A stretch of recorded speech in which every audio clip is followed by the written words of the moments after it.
Hey, hello everyone. Just tell me if there's any problems with the sound.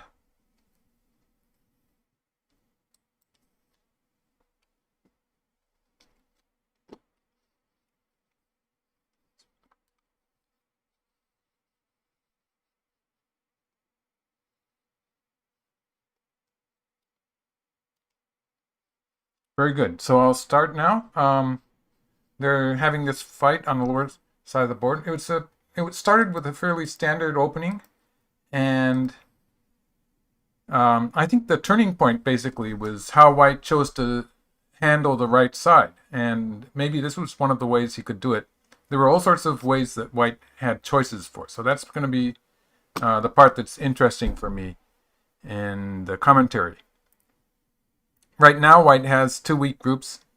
I think White should be able to survive on both sides. So the question is sort of, White does have, I'd call that a territory in the upper right corner. So that's pretty big. That's somewhere in the vicinity of 30 points. There is just a little bit of Aji there, but I think White's going to be okay.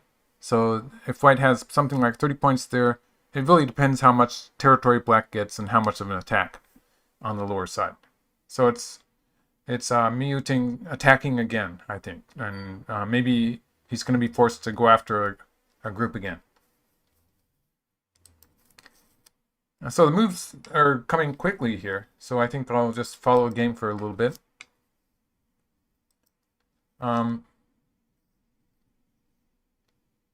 With this exchange, White's looking at a weakness in the corner. So if Black extended, so White can cover on the second line. Let's see if I can make a diagram here. So White can cover on the second line. Right, let's see. Here's my pointer. Yeah, right here.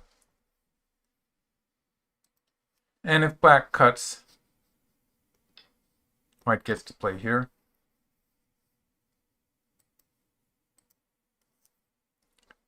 And make some ice space in the corner.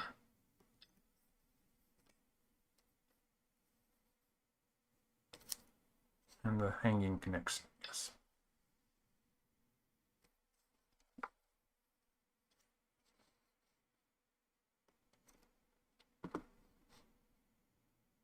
Something like that. So this would be pretty much alive. Otherwise, maybe Black's going to try this one.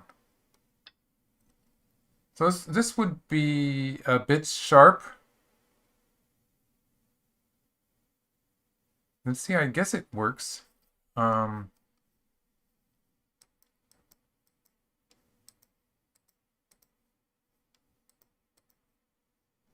Looks like one of my problems, actually. Okay, so far we have two wins for Yuting. So if he wins today, he's going to be the champion.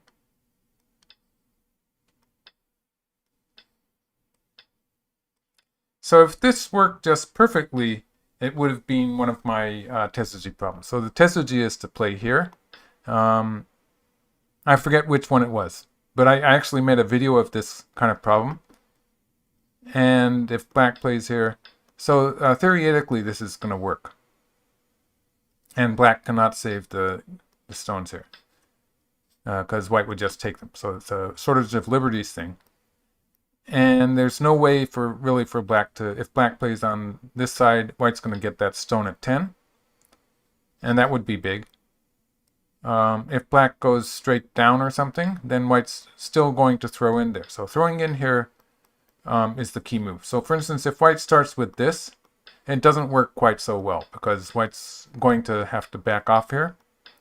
And Black will be able to win by one move. So there is something happening here with this move. I think the question would be if it's good enough when Black gets something on this side and White's still not 100% alive. It might turn out to be something like this. But the Tesuji, locally it's working. So that's the kind of thing that if I make it into a problem, it's going to work perfectly. And in a game position, sometimes you're not sure what your assessment of the overall position is. But they haven't played. Okay, maybe this is a chance for me to go back to the beginning. And yeah, this is the game number 4. And I thought they were going to play it yesterday, but maybe I just misunderstood the schedule. I suppose it'd be a bit self-centered to think they waited for me. So, so it's game number 4 after all. Let's see, where am I? So I'll go back to the beginning. Oops, didn't want to do that. Okay, here I am again. Yeah, looks okay. So we'll go back to the beginning.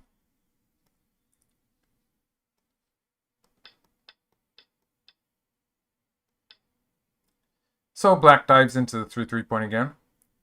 And when you do this, you tend to take a lead in territory.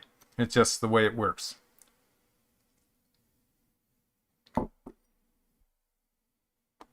And white jumps in too. So this is a point where, for instance, white could have played some kind of an approach move here. And it would have been perfectly okay. I'm not sure which is better. Both are probably okay. Like at this point, the choice between moves like this and the moves like this, it's going to be, the AI assessment is going to be a different of a fraction of a point. And very few percentage points too. So it doesn't really matter to me. I don't think it matters. And of course, the 3 point it works also. This move involves the ladder, and the ladder favors white. So that's the ladder if black plays here. And takes there. If black can capture the ladder, usually it's okay for black. But the ladder is going to favor white.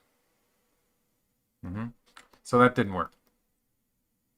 Cutting this side, it sort of it returns to the 3 point Xie Ke, which is supposed to be okay for white early in the game. So black plays away. Black didn't really have that much of a ladder breaking move, and white played here. And yeah, this is pretty standard, I guess. It's a normal extension. And so this is the move where was a big decision, I'd say. So, like for instance, a move that I sort of like, and I think Katawo sort of likes this move, you might say. This move would be one option. And this is actually, I made a video about this Xie Ke. I probably made a couple of videos about this move. Just because there's a big branch between black playing from underneath or black playing from above. So yeah, if anyone's interested, just go into my channel and look in the AI Xie Ke playlist. And there's going to be 1 or 2 videos about this attachment. And they're still pretty much, it hasn't really evolved from there. They're still pretty much valid. So playing something like this, for instance, and curling into the corner, black's probably going to play here, here. This kind of thing, it actually works to a certain degree. So this is something white could have done. And maybe black's going to be playing underneath. And this gets into, since the ladder favors white, black cannot play here. White would take him, that would be good for white. Or if black plays here, this is going to be either a ko or white's going to break through here and capture the corner.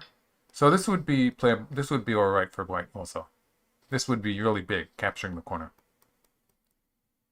Or it could be, there's a number of kos that could happen. In general, this is going to be okay for white. So generally nowadays you see black playing this one and this kind of thing. It gets really exciting. It gets complicated. So for instance, this kind of thing.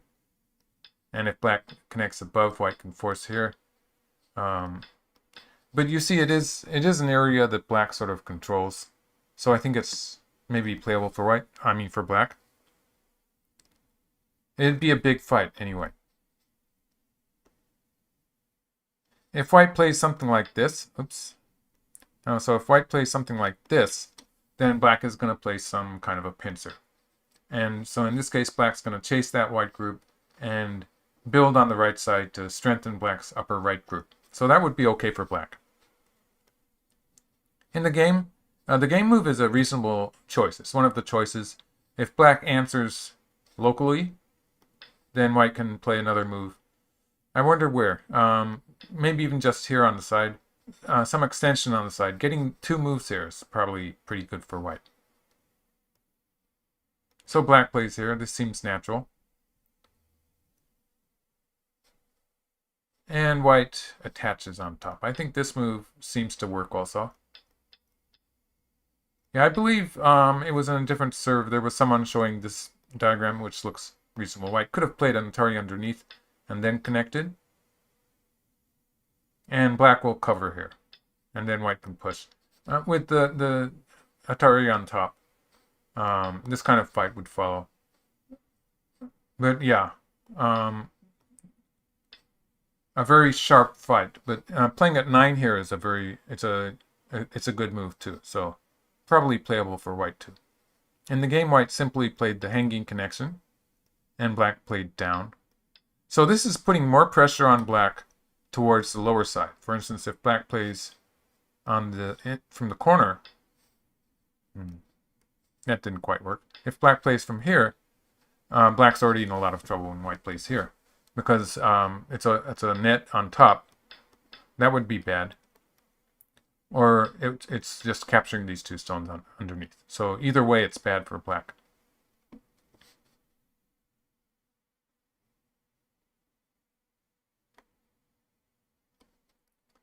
So black played here. This is very understandable. And white, it already looks like white's going to capture those stones in the upper right. So black plays here.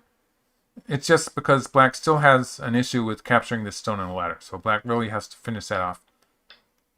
And did not have time to save those 3 stones. They're pretty dead.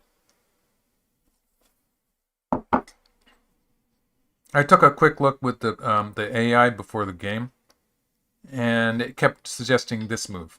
But it doesn't really work locally. Sometimes black can get this forcing move in. And this is just about the best black can do locally. And it's not a living shape. Otherwise, if black plays here, then this is the key point. So it doesn't look like black really can live. Sometimes black can make use of forcing moves like this, or some kind of shortage of liberties. It's a bit far-fetched. So I'd say that's pretty much white's territory there, and it's a bit more than 30 points. And white played here. And black played here. Black doesn't really want to answer submissively here. Black wants to be aggressive.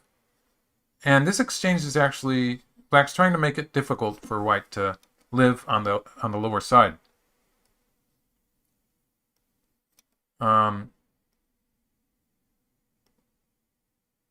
the game seems to be stopped here. So I'm watching on a different server.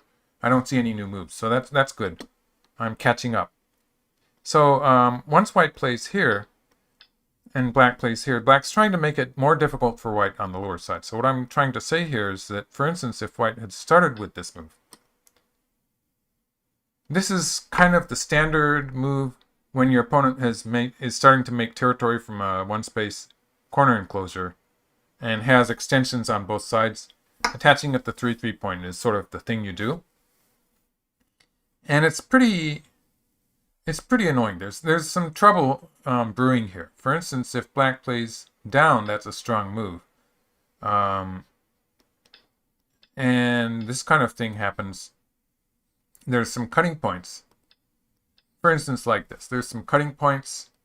And if white gets to play here, this is going to be a basic life and death. So if you've been watching my videos, you probably know it. But it's a ko.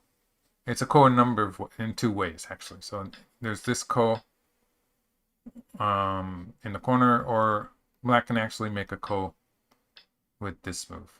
And it sort of depends on the situation, which is better.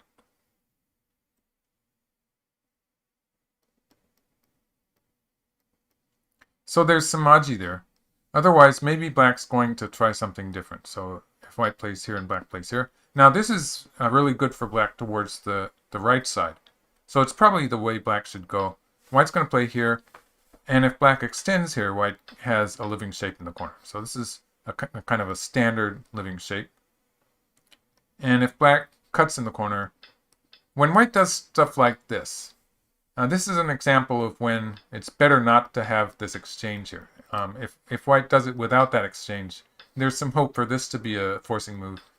And in this case, it would be relatively easy for white to make alive. I think even with something like this, probably. It looks like it's going to be alive if white does it properly. And so white couldn't do that anymore. White did play the attachment. White's still looking at this move. White's still looking at this move. But even if we assume the same continuation, with that stone there in the center, black's not going to play the next move here. This time black's going to try something a bit more aggressive. And it's I don't know. It's going to be complicated. But it's the kind of variation these players get into. I just would not like it with that exchange there in the center.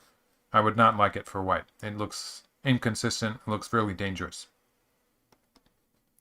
So white played here. So that was a lighter move. White's reducing. And white's sort of in trouble on both sides, but I guess he thinks he can handle it. This here is a standard sequence, and it is looking at, throughout this whole sequence, white is looking at this move here.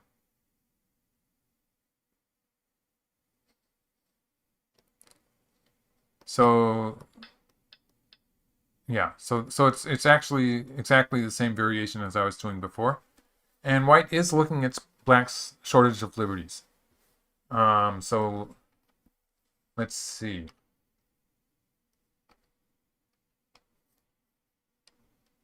So just to do that other variation again, if black had cut, and this is something I did once, some of the viewers maybe not have seen it yet, but this would be a living shape for white. White can make two eyes by connecting or playing a extension down on the corner, or if black plays on this side, just about any move on the side would be good enough. That's alive.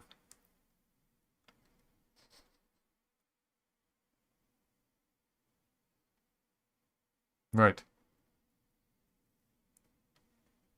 There's a stream tonight. Well, I was thinking today might be game number 5, if there was one. But it turns out it's game number 4. And they didn't play yesterday. So they took an extra day of rest. I guess it makes sense that they would want the players well rested for game number 4, because there's a chance that this could be the decisive game. So maybe that's the idea.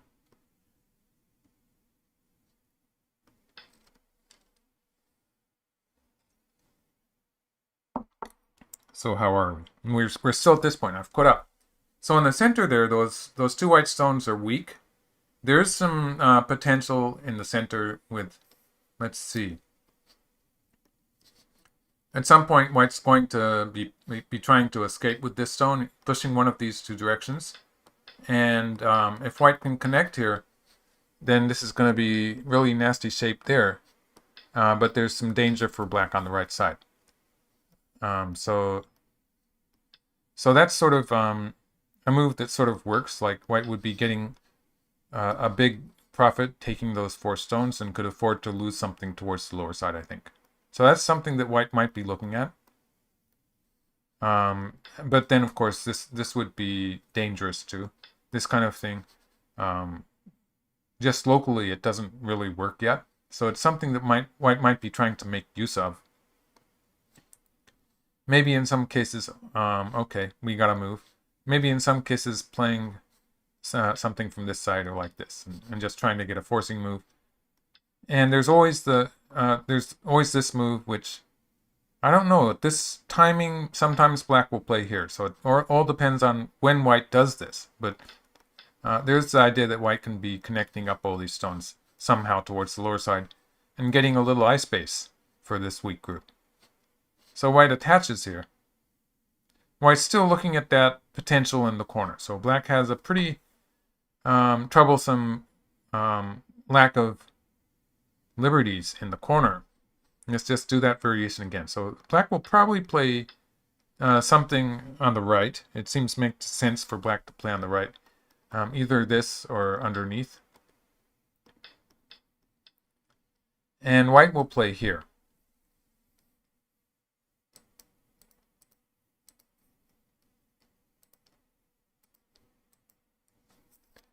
And black cannot afford to leave the corner, I don't think, so black's going to play underneath here. And it's this shape.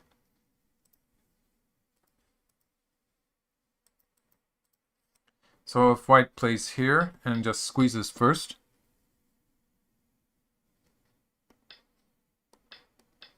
it's not going to be lethal this way.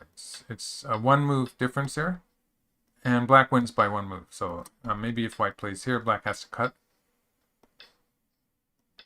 This looks like it would be alive, actually. So this is actually something that I guess could happen, and then white would start stuff on this side. Yes, it looks pretty much alive. So something like this, maybe. Somewhere around here.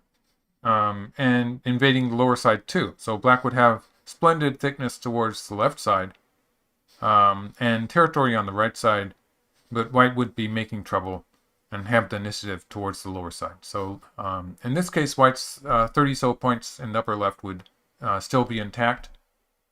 It looks okay. Probably a close game.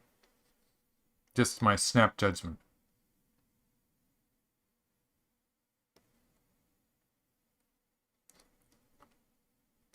So I think that's the idea for white. In a perfect world, the corner would work a little bit better because it so much resembles my life and death problems. So it's like this, and this is the Tesuji. I mean, it's a Tesuji problem where black has no good way to answer this move. And white can play here and capture the tail. Black cannot save that. It's probably still not such a good idea because white 12 and black 13 is such a terrible exchange. And white still can't just play here because that would save the 4 stones. So white has to throw in here. Playing a lot of bad moves on the way. So maybe it's not going to be good enough for white.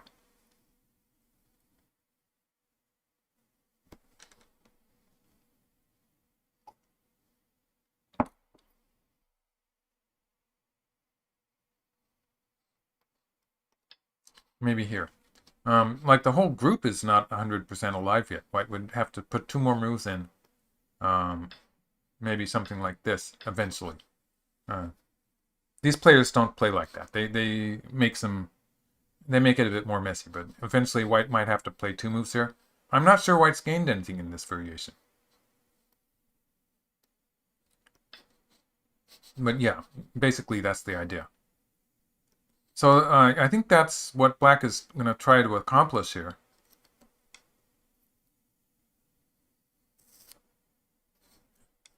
But really, black cannot afford to back off and play a move on the left here yet, because that would just let white into on the side, and that's just too much territory. It just takes all the pressure off white.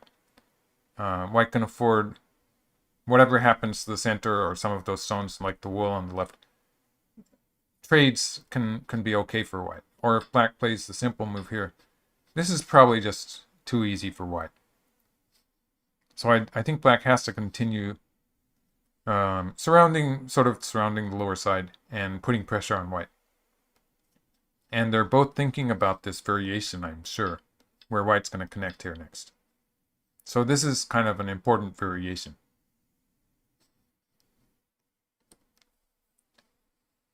Okay, any questions, I wonder? The upper left corner, the upper right corner he means probably. Derek Neal is asking, is there any aji at all left for black in the upper right corner? I think he means the upper right corner. Is that correct, Derek? Let's just do the upper right corner and correct me if I'm wrong. So towards the corner, sometimes black can play these forcing moves towards the corner. And nothing more than that is very likely. Like this is just about the best that black can get out of the corner. And towards the side, black has this forcing move. And this is threatening, for instance, if white plays something slow like that, black has this connection up on the side, which would be really big, and it would still be hoping to save those stones. So that would be out of the question for white. If white played something like this, that would be lucky for black too, I think. it looks like it has chances to live. So maybe black's going to push here and play here. This is starting to look very much like some of the more difficult life and death problems with the potential to connect up to the right side. There's some, for instance, like let's see. There's a famous scenario that goes something like this, where white's going to use black's shortage of liberties. Let's see. I probably did that in the wrong order. Let's do it from this side and say white plays here and here. And white's going to make use of black's shortage of liberties here. And it's not going to work because black has a potential connection underneath. So there's stuff like that. It gets really bad Aji. So white can't really afford to play a move like that either. So we're going back to white 10. When black attaches at 9, white's best move is here. Go Baduk Weichi. Oh yes, thank you very much for the present. And am I going to stream Game 5 as well? I'm not sure there's going to be a Game 5, but if there is, I would like to try to do it. We'll see how today's game turns out first. So black has a forcing move here and a forcing move here. And neither of those are going to be good enough to live on the side. So this is just a dead shape. Even if white just plays here or plays here, it's a dead shape. And, oops. And in this case, white's going to peep here. It's going to be just too difficult to make two eyes. So that's what happens in the upper right corner. Nothing much, basically.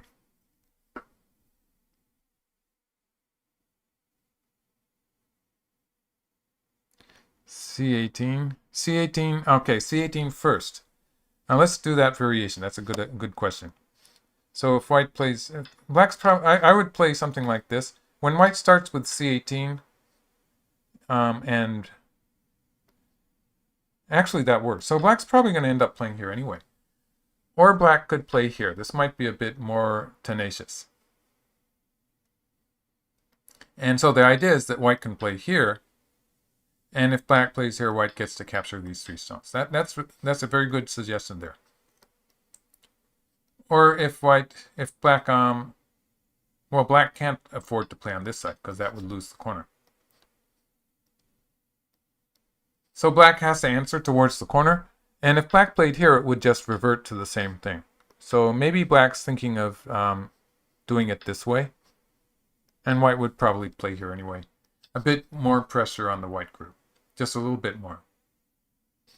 So in this case, it's going to be a potential ko there. Black's probably going to play... well, I would want to play a move here. This might be just a little bit slow. Frank Lee, thank you very much for the present. Black might try something in the center and try to find a super efficient way to handle the bad Aji on the left. And then eventually, after, like, I can't really do it without playing a lot of moves and assuming a lot of stuff. But if we assume that, for instance, somehow black has resolved this bad Aji on the left and plays something like this. In this case, white's not really going to... oh, actually, that's alive, isn't it? So maybe black plays here. In this case, white's not 100% alive, I don't think.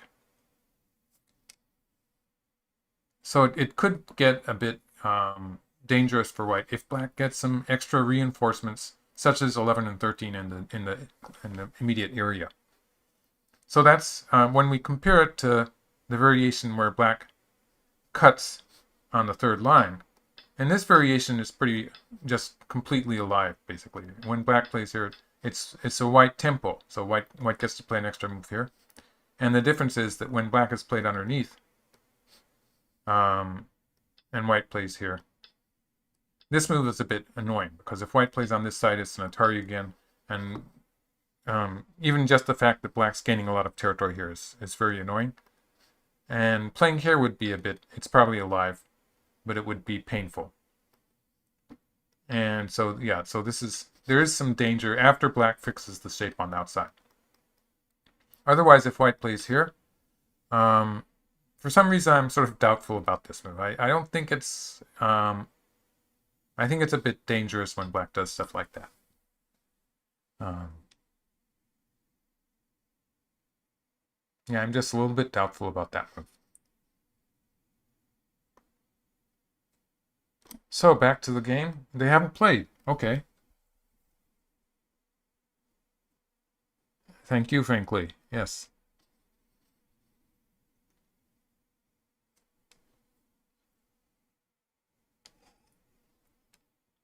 Indeed, Clayton. The upper right corner.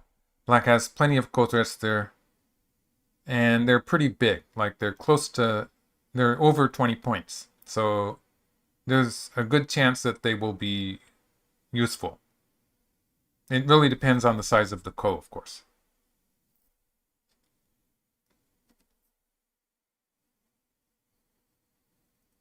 Eric Bailey's asking, how long does it take to be a 9-dan pro? Well, first of all, I think you have to start fairly young. I learned the game at, I think I was probably 11 years old. I don't really have a clear recollection of whether it was 10 or 11. And I was really late. Like, I was behind all of my rivals. So it's better to learn the game. People who want their children to become professional Go players generally teach the child as soon as the baby is not going to eat them. So the biggest danger is eating ghost stones, I think. So we wait until the baby is old enough not to eat the ghost stones, and then we feel safe in teaching Go.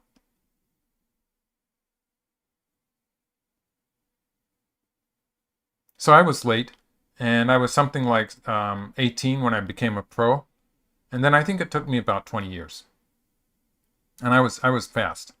But nowadays, young players like this promote more quickly because they're promoted to 9-dan when they take a big title. So, for instance, I think Yuting became a 9-dan when he won this tournament, actually, several years ago. I think he won it the first time.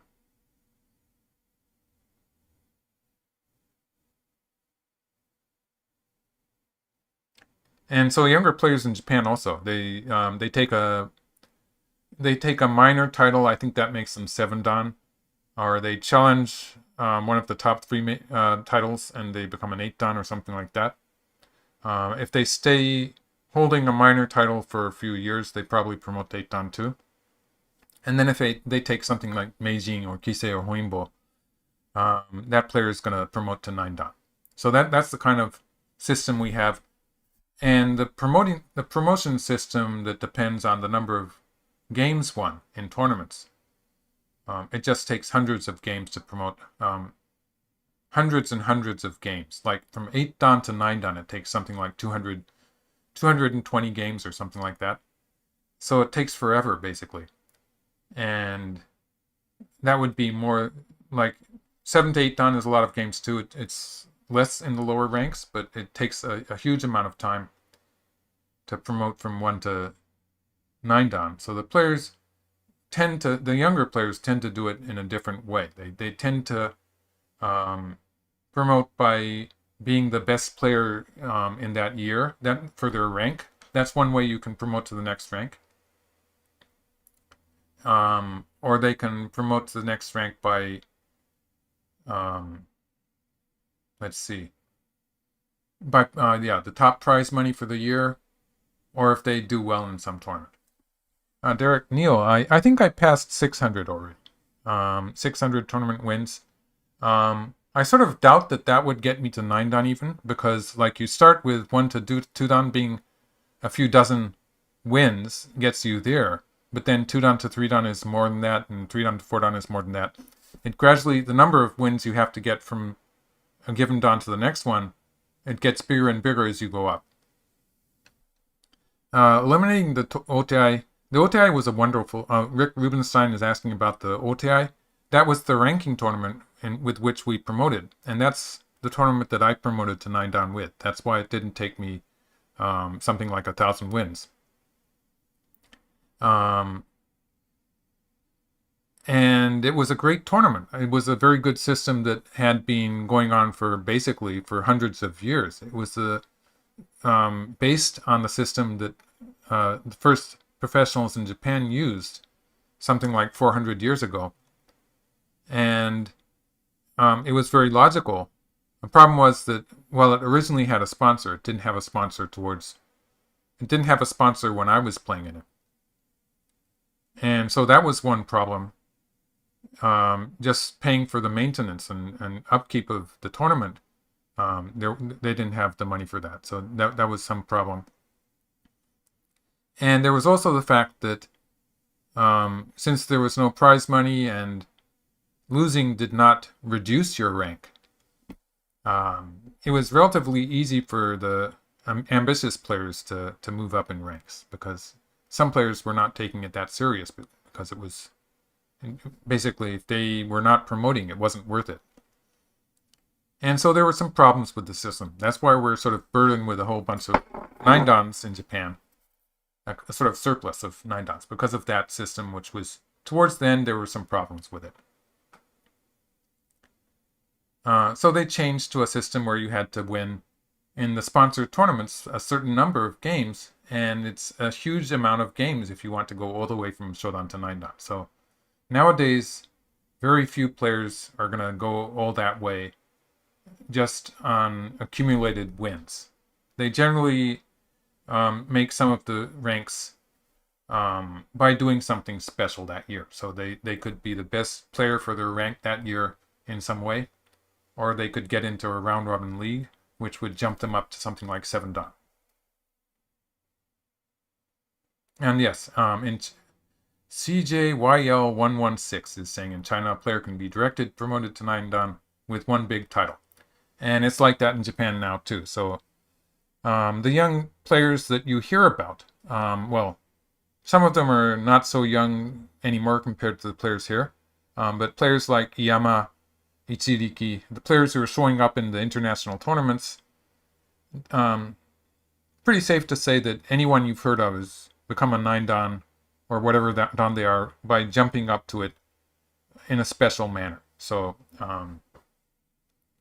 by promoting, because of some tournament that they won or something like that. F17. Just to get back to the game, we're having some really interesting questions here. But just to get back to the game for a little bit, this invasion is a super aggressive, exciting move. And white played underneath here. I think if black extends, white's planning to extend here or something. White could start from this side. It's going to get super sharp just because there's that stuff that's happening in the corner too. And just to go back to the corner again, if white plays here and black plays something on the outside, that corner doesn't really look very happy. It's a bit painful. Or actually, white might start with the cut here, make it even more difficult for black to do that kind of stuff. And if black plays here, white has all these forcing moves. White can force all the way to this, to the capture. So I think black's idea sort of is to put a lot of pressure on white and sort of force this sequence and just see how white is going to handle that one stone. So he's trying to fix the shape, get this nice thickness on the left side of the board in the process, and then force white to add one more stone there so that black can have a very forceful attack against white in the center of the board. So black's going to do a pretty much all-out attack against white in the center. And it's going to be a similar pattern to what we saw in the previous 3 games. So, oh, wow. This is coming unexpected.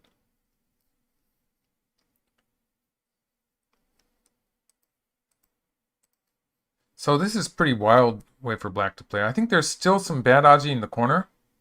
All that stuff I was talking about. But for the time being, white's getting a lot of profit on the lower side. And eventually black's probably going to capture those stones in the corner. So it's going to be that kind of a trade. Wow, that was pretty wild.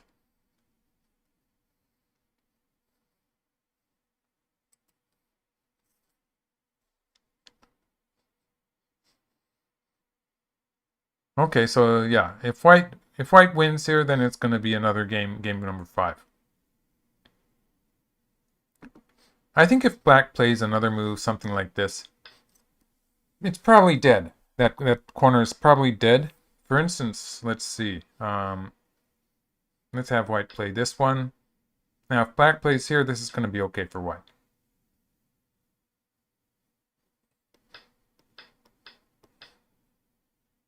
I think. Maybe black can still kill it.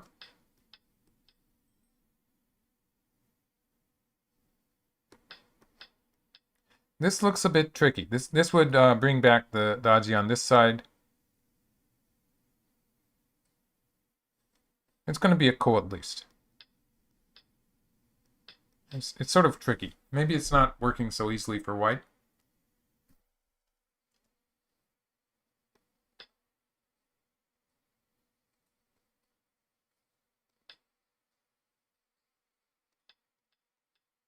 This kind of thing. This would actually... It looks like it's working for black locally. But it's a huge amount of bad aji, which white will not do it so straightforwardly, but will find something to do there. It just doesn't look, oops, sorry again. Bit careless with the clicking here. So let's start again. So, for instance, if black plays here, and maybe white's going to play something like, I wonder what. Could be something like this, maybe. This is still going to be very sharp in the center, on the side. White might actually, in this case, I don't think this is going to be in time. Living in the corner is just too small in this variation, and it's going to put white in trouble on the lower side. So white, in this case, white's going to use this forcing move. Something like this. And maybe here, or maybe here. Maybe something like this. I don't know. I wouldn't be surprised by something like this, just trying to make use of that aji in the center too. And eventually white has some aji there in the lower left corner. So it's going to be interesting to see how that turns out. I'm pretty sure something's going to happen there in the lower left corner. Okay, I got absorbed in the game for a bit there.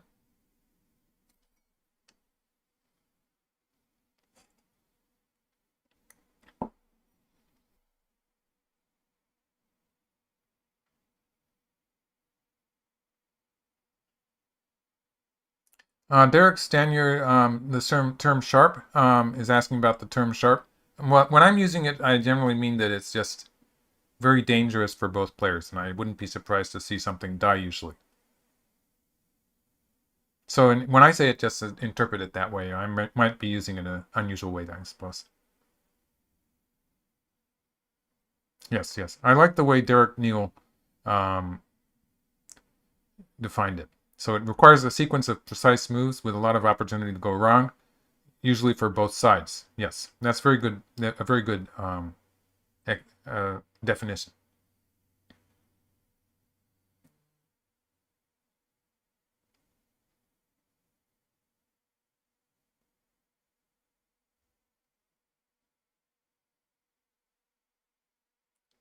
Okay, so white's trying to make some aji here.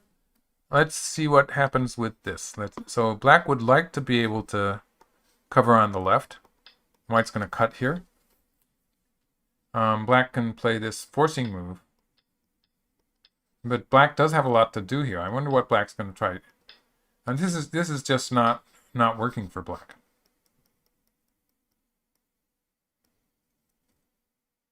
So black has to find something better than that. Maybe a wedge.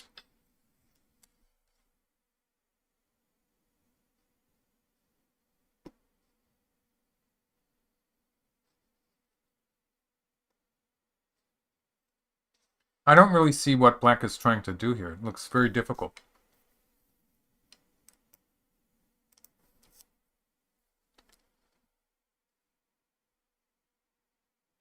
Yes, James Sedgwick is saying that fine art doesn't like black's choice to make this huge trade. At this point, I'm not really sure if it can be called a trade. Because I think it looks like white's escaping here.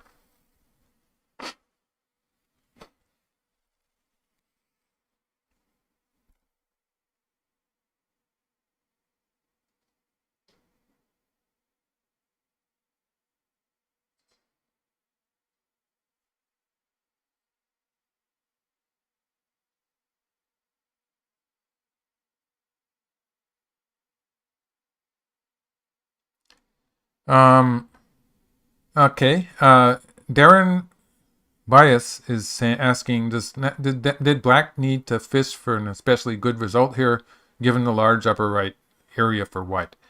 And I don't think that was actually true. I think that Black could have played. Let's just go back to where I think Black should have played differently. Here. Yeah, I think the invasion turned out to be an overplay.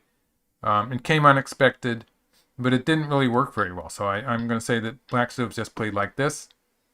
And this variation, it's not working. It's not working perfectly for White. White would like to be able to play this first. When White does this, White loses the Tesuji in the corner, so would have to just play these Ataris and would get a living shape. But this would be okay for Black. I think Black has a fairly strong position on the outside and still has the lower side area probably, and some potential to attack in the center. It seems okay for Black. That's a very good position Black has on the left side of the board. So, what White would like to do is, before Black gets to connect at 11, White would like to be able to play this one, and this one, which is the Tesuji. And whatever Black does, Black's going to lose something. For instance, if Black plays here, White can play here, or can just, actually in this case, White can just play here.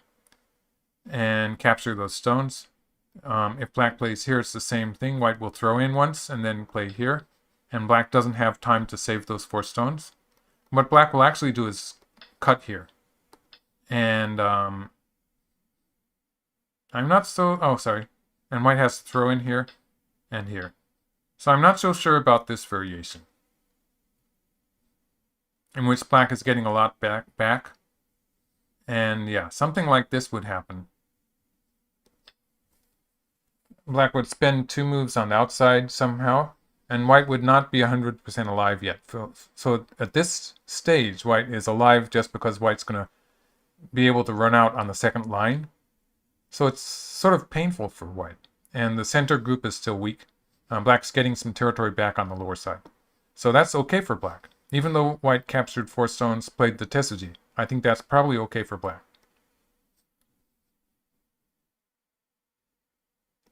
So that's why White was probably going to play that other variation. Let's go back to it once more.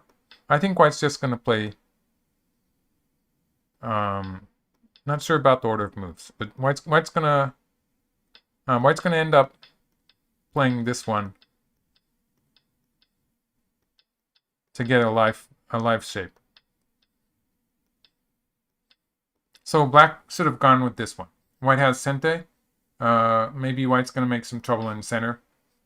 But at least Black has a very thick shape. Some potential to attack still. But instead Black invaded here.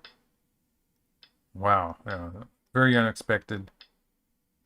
And Black is connecting up to the corner. But Black is going to... Well, White's going to sort of... White has the option of saving those stones. So if we don't count those white stones, the 6 white stones that look like a wall, Black will only have 15 points left in the corner. So that's... Black's not really getting the territory, and White has that 30-so point territory in the upper right and some potential on the upper side. So it's probably okay for White.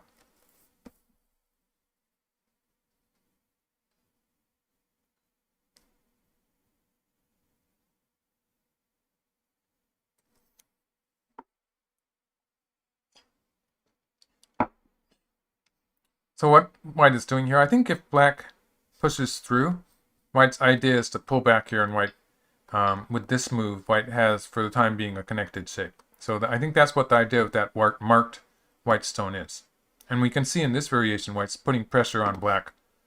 Black's 3 stones on the right. It's not clear who's attacking at this point.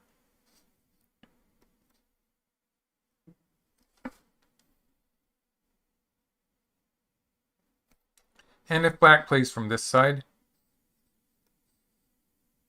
now White's probably just going to play on this side and have ideas of sacrificing stuff here. And with some nice forcing moves from the center. So this looks okay for White too.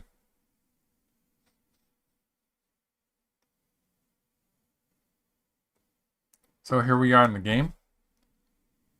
The time settings, Ian Hoover is asking about the time settings is 3 hours each and 5 overtimes of 1 minute each. And the Komi is 7.5 points.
The C15 move.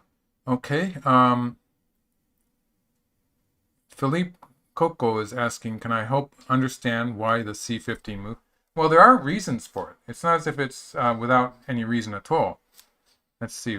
So it's that variation that I was playing with, but it, for instance, it doesn't really work that well.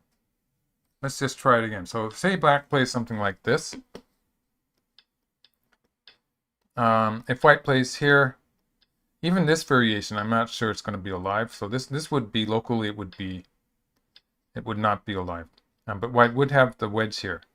So maybe this way. So this would actually be a 1 move difference with a win for black.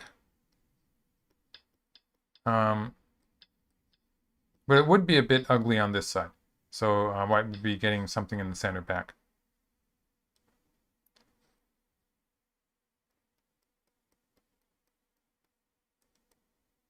Otherwise, white could try playing here immediately. In which case, this is looking bad on the right side also. It's again, in this case, black is losing on the lower side too. So that's really bad. So yeah, so wedging here is going to be a problem for black.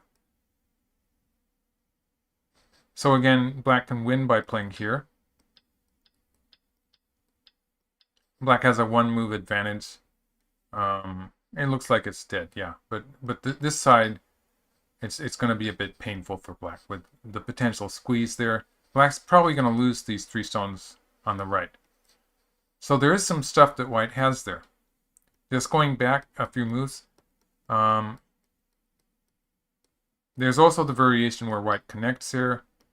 And let's see, plays here and does this stuff. So this is the other variation that's sort of troublesome. And throws in here. But I'm pretty sure that this way, in this case, black might be able to kill the whole thing.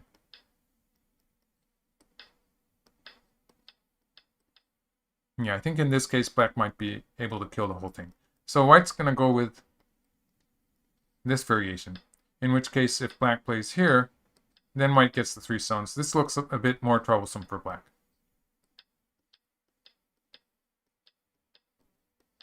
Black has to go back on this side, maybe here once. But this is going to be really bad Aji, with a ko at least. And it looks like there's something here for white. Black is weak on the lower side too. So this would be exciting. But white does seem to have some potential.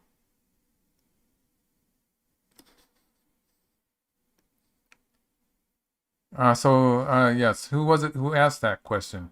Someone asked me to explain C15. And while I think it was probably when black plays that move, I think it sort of demonstrates that the whole sequence here did not work for black. Playing here has its own problem. So there's this variation here where white has potential. There's also the way white could have played this way first and try to live with these forcing moves. And again, this would involve the wedge here. And in this case, actually, black would win again. So it's not all that successful. This would be a win for black. Maybe white does better without that connection at 18.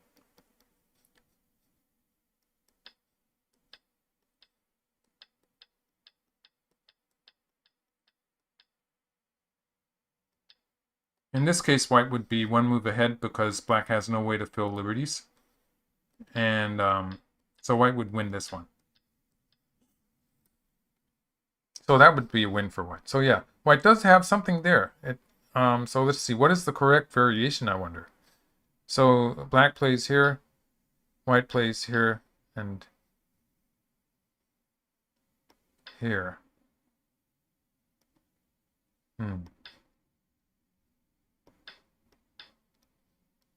Yeah, so this is a problem for black.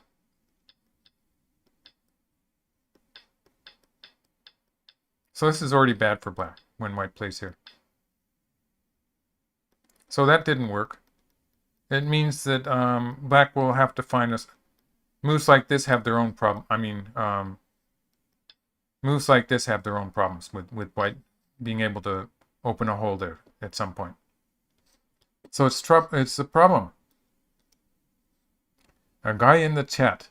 Thank you very much. A guy in the chat gave me a present.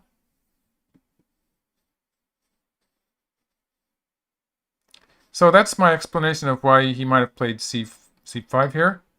But it does seem to admit that black has made a local mistake. Okay, white. Okay, but we never know. It could get exciting still. Black plays the Hane here. And white's going to continue somehow in the center. So I would be thinking of maybe this move or this move. Looks like white can escape out into the center somehow.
Get back to the game.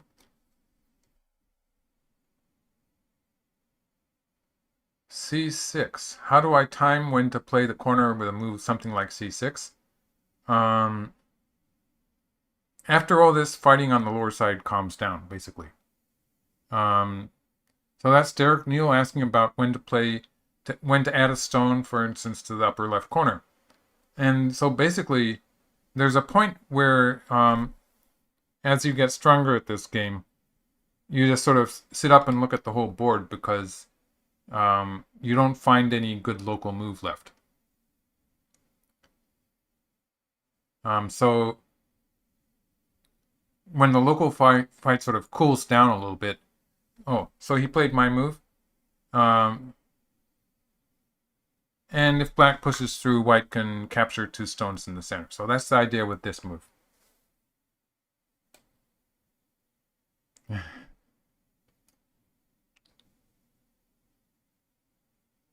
Derek Neal, I will give you streams. In the future, yes.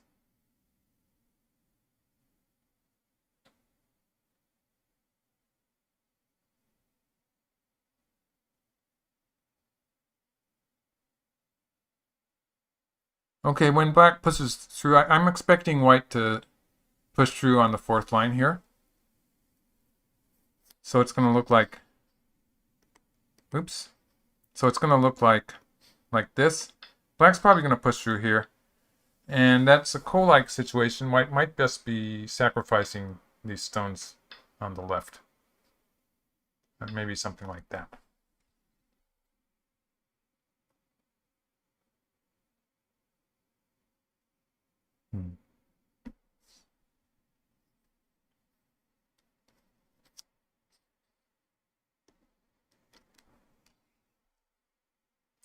Thumper says urgent before big. So this is in reference to my explanation of when to play in the upper left corner. Just playing a move like this, it's a really big move, but it's probably just not as important as continuing the fight here. So for a while, the players will focus on this fight. And then when, oh wow, white's saving everything. Yeah, this is a good, it looks like a good move too. Of course, black will have to push through, or something like that. And white probably plays some, where will white play on the outside? Maybe here? This is very exciting. So in this case, everything is in danger. White's group on the lower side, it's not alive yet. And those two stones in the center, and white's group on the left. And we're not sure, in this variation, we're not sure which group white's going to end up saving. It all depends on how black follows up.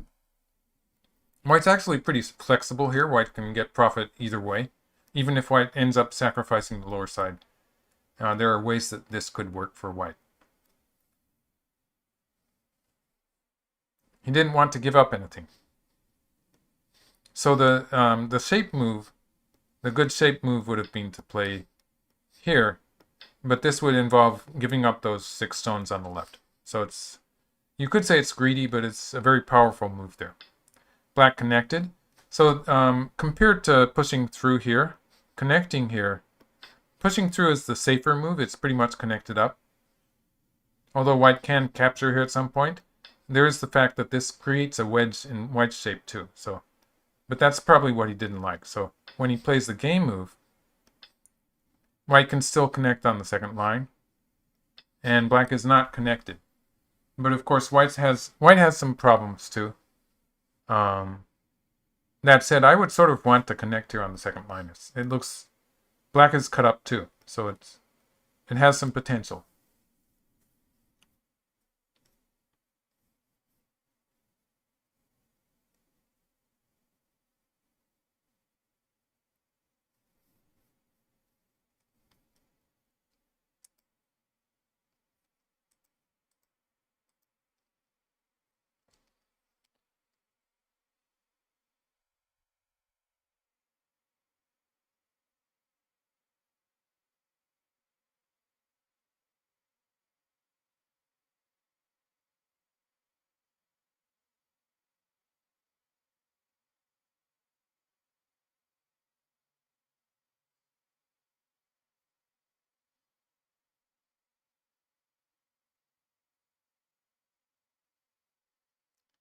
Okay,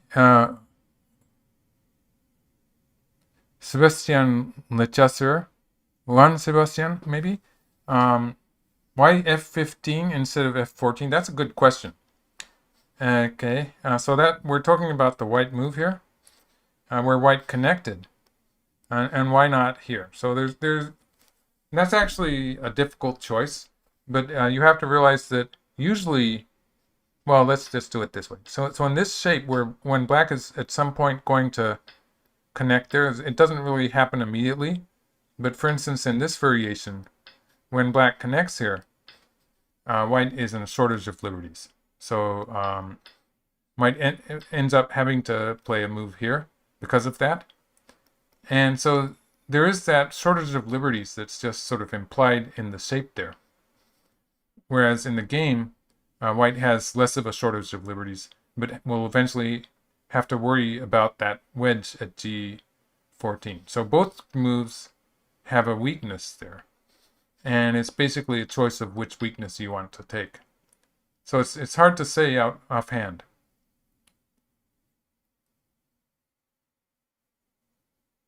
Counting TSL is asking about the sharp, the phrase sharp again. Actually, we explained that.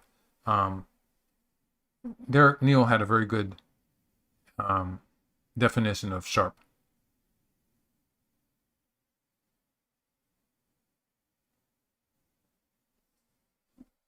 So it's white's turn.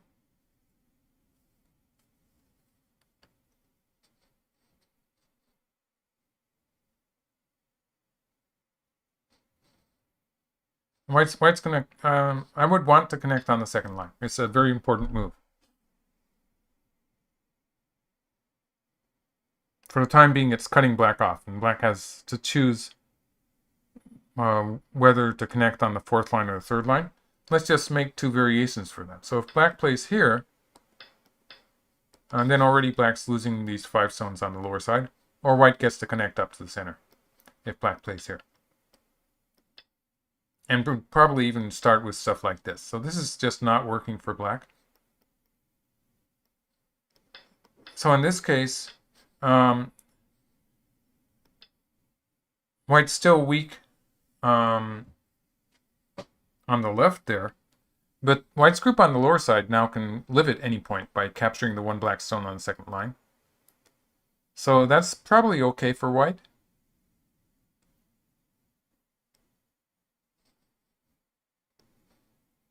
Yeah, probably okay for white is the best I can do for black though. Is black so yeah. So why not connect on the first line? I mean second line.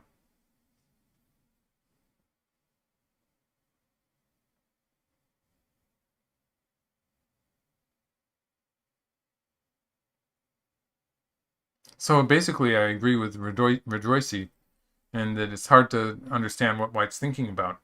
He's probably thinking about stuff that happens after that.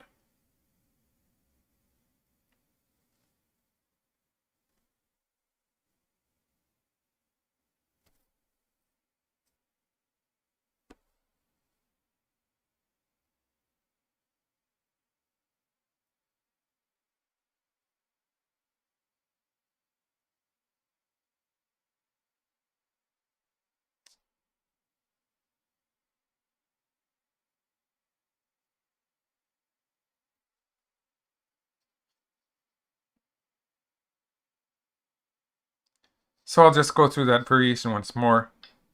This one, black just has to go back to the corner. And so, yeah, something like this. This is just too easy for white, I think.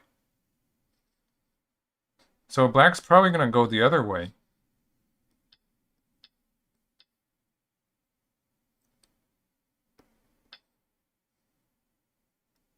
Maybe something like this. Yeah, for the time being, black has to run out. Just pushing through here is it's not going to be in time. Black loses on the outside. So black will have to jump out somewhere. This is pretty good shape for white on the outside. And as I was saying, white can live at any point by capturing this black stone.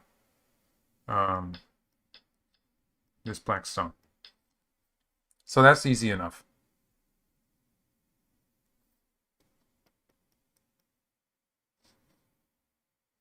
But it's probably the best that black can do. He's still not playing. At some point, I have to take a lunch break.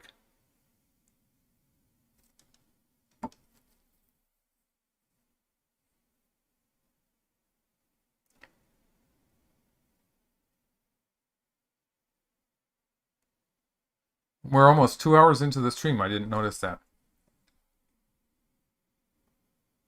Lion Guy Sai, good morning.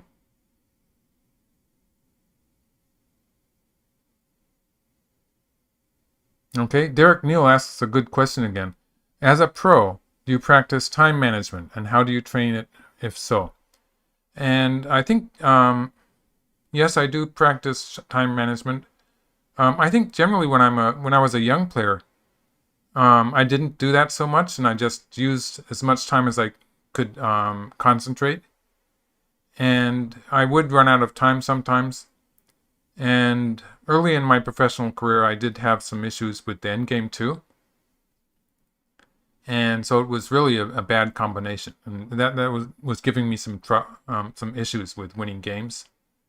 Wow, they're really quick. Maybe it was just the operator um, taking a break or something, because we suddenly have a lot of moves. So maybe it was just a delay in the broadcast instead of the game itself.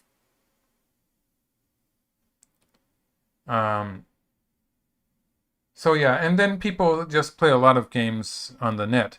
Now that we have internet, people play a lot of games on the net on short time controls so that they can find relatively good moves quickly. So people do that too. Just getting used to the overtime, the second reading. Okay, let's see what just happened here. That was a bit quick. So white connected, obviously the best move. And this is natural too. As I was showing, black cannot cut white yet, so black had to jump out. So I was showing a variation where black was jumping out this way, and this actually works, but the game move works also, because white just cannot connect because of this double Atari, or this side is, oops. This side is a bit less clear if white at some point, oh, I'm getting mixed up. It's less clear if at some point white gets the cut at 6. Maybe white's going to be okay on this side. But there's the double Atari here. So jumping here is okay. And white, instead of just playing here, which would be the, okay, instead of just playing here, which would be the safe move, white's enlarging the fight.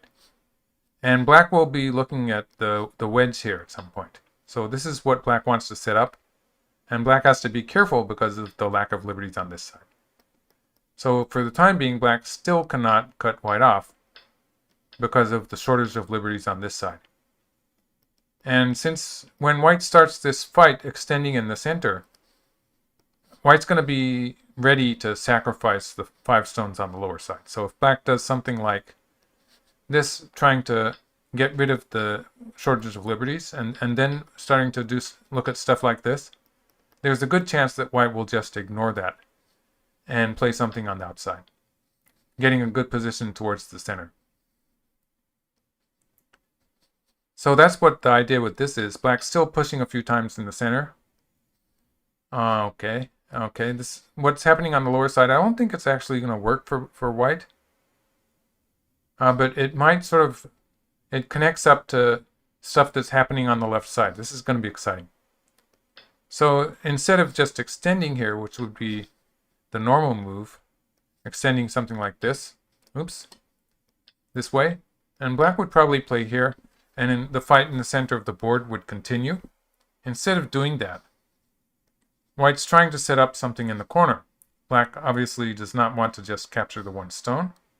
This would allow white to capture the cutting stone. So that would be sort of out of the question. So now, usually this is just good for black, because black's going to take this important point. And there's no way usually that white can win. The best white can hope for is going to be a Xie Ke. So for instance, like this. This kind of fight, black has opportunities to go after white. So for instance, if we go like this and we say that it's like this, there's nothing white can do against black. But black can sometimes play here and start a ko in the corner. Oh, sorry. Here. Yeah, so there's nothing that white can do. But sometimes there's something that black can do with this ko in the corner. It's a one-step ko, so it's a bit far away. But this is probably not what he's trying to do, actually. Because this would be bad for white, because the group on the lower side here is going to die, and that would break the Xie Ke. So I think the idea is that if black plays here, white has something on the left side here with this, threatening to capture in a ladder, and then this. So this is what white's looking at. This is a win for white, because white captures these 4 stones. And that's really big. It lives for white in the corner. Black still has an issue here on the lower side. So this is good for white, and it's what white is aiming at. I wonder what black does about that. If black is adding a stone here, this is just, it's going to be bad. However white does it, like white could play the tari here, and black's going to have trouble. Or white could even play here, avoiding a potential ko. And these stones white has in the center, they're sufficiently long. They have 4 liberties. They have enough liberties that stuff like this is just not going to be in time. White's going to win the semi. So that's what I'm talking about here. And in the corner, this corner semi, it's looking good for white for the time being also. So it looks really difficult for black.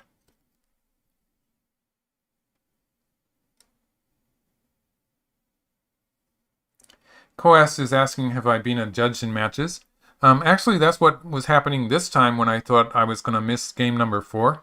I was a judge for the Go Association games, the Japanese Go Association tournament games played yesterday. So I was the judge. If anything bad happened, I would have to judge it. So I'm glad that there were no one did anything wrong. So it was a peaceful game day. And I just learned from watching.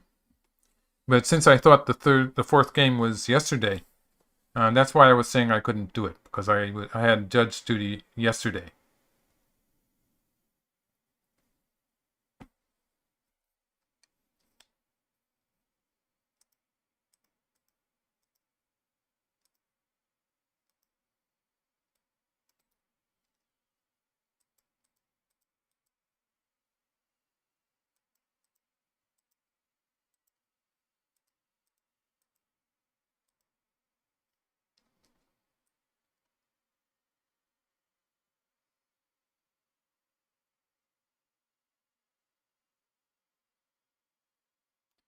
Oh, Derek Neal asks again, how often is it that games do not peacefully end and actually need judge interference?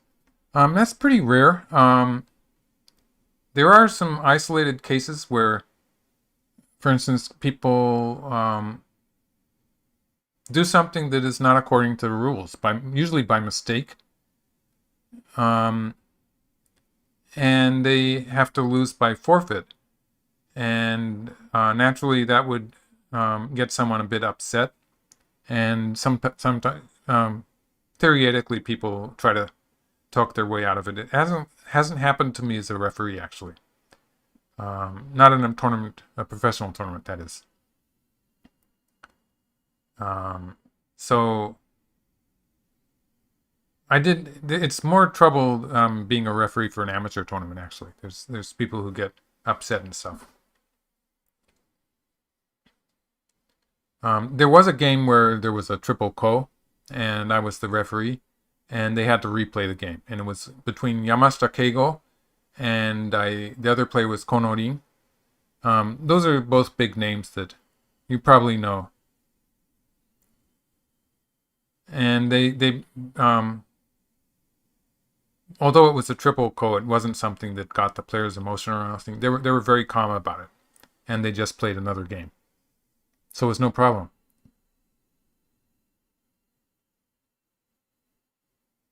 Okay, people are asking about foreigners.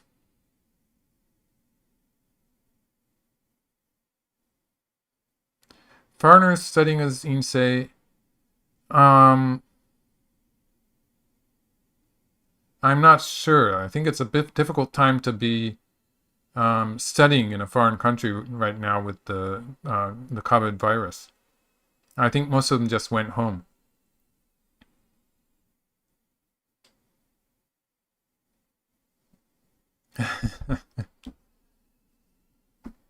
Robin Sink is asking, have you seen people try and shift stones around prior to counting?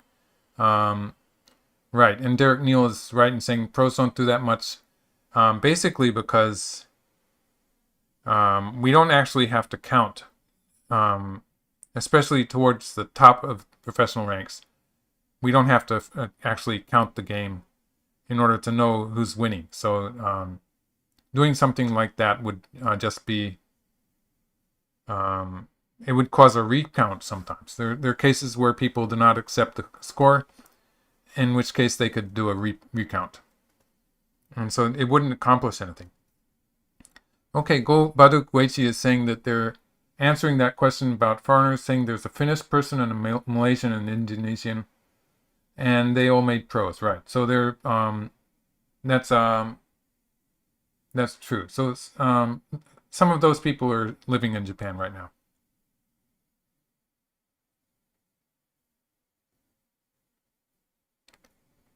Lion Guy Sai makes a good point. When I mentioned a triple ko earlier, yes, a triple ko is a position where you have 3 ko's attached to usually a semi between two groups.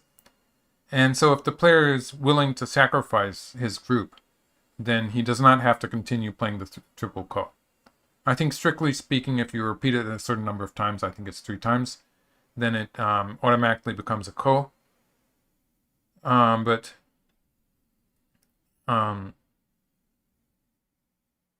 they generally just agree that it's going to be a triple ko, and they replay the game usually. Usually it's a pretty important area where they have this triple ko situation.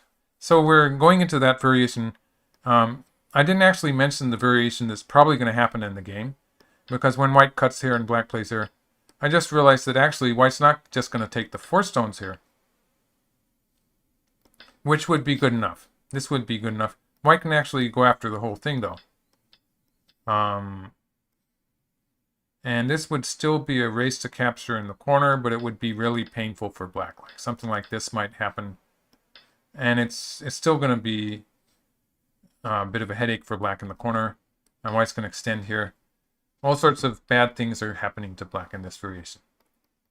So this is just very, very painful. White even saves the stones here. So this is not what's going to happen.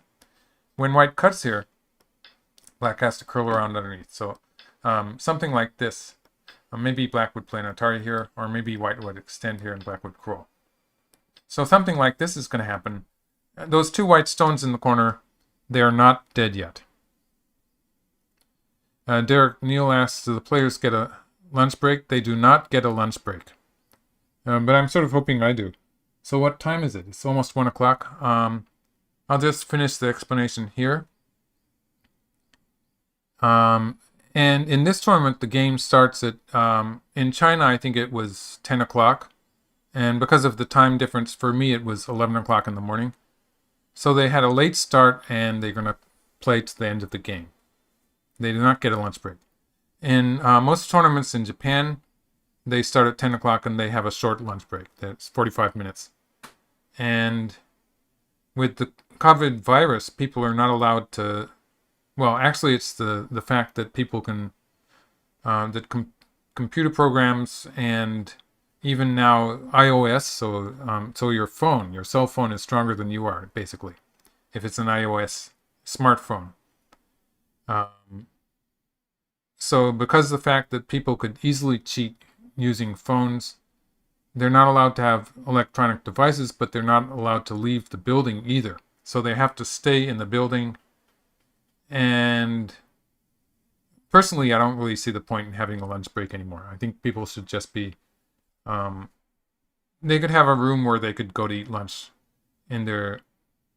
using their own time. I think that it's a more logical way to do it when most of the tournaments are just 3 hours apiece.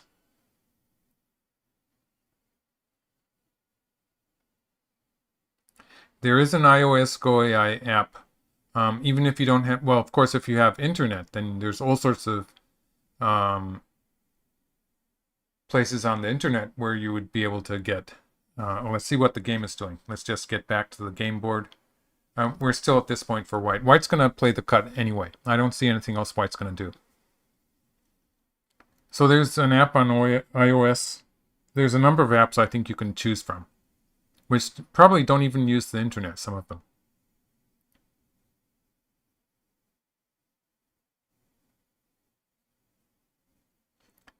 Okay. White's going to do something on the right first. Well, this is actually, locally, it's a forcing move.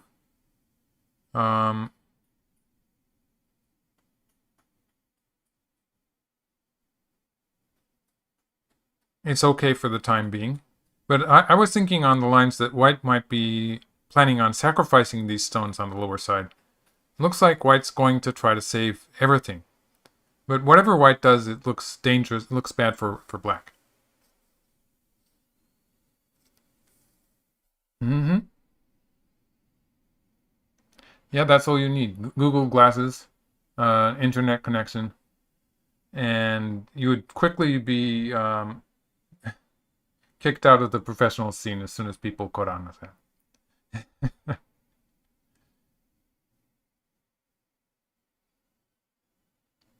Master of Go, I think it's called Master of Go or something like that. Line guy side was saying that, and it's definitely not as strong as computer programs, but it's probably top level human player strength. So it's pretty good. It would be good enough to get some hints out of.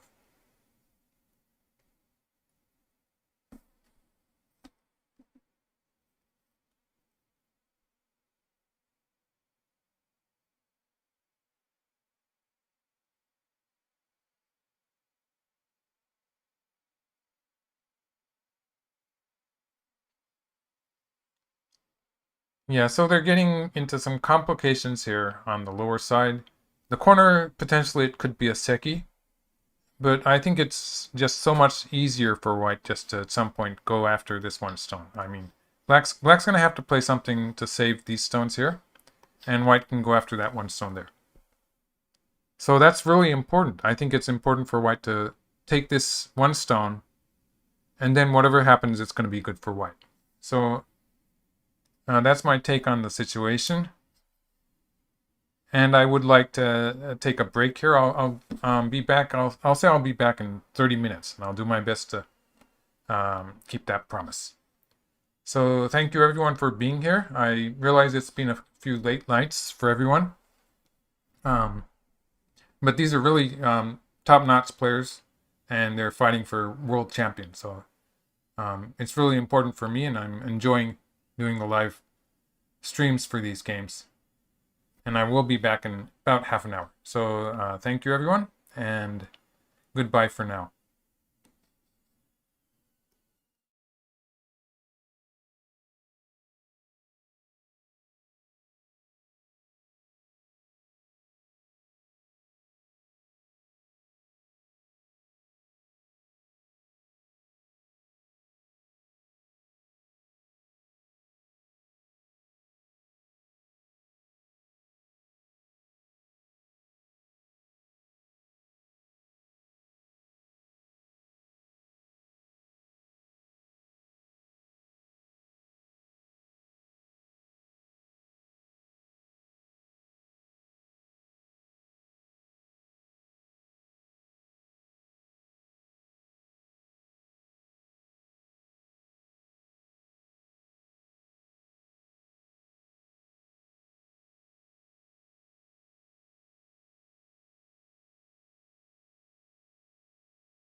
Hello, I'm back.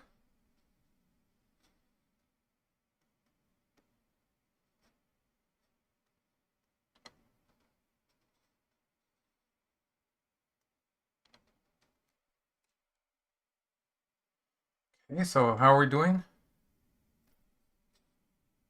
Looking good, I hope. Is the sound working?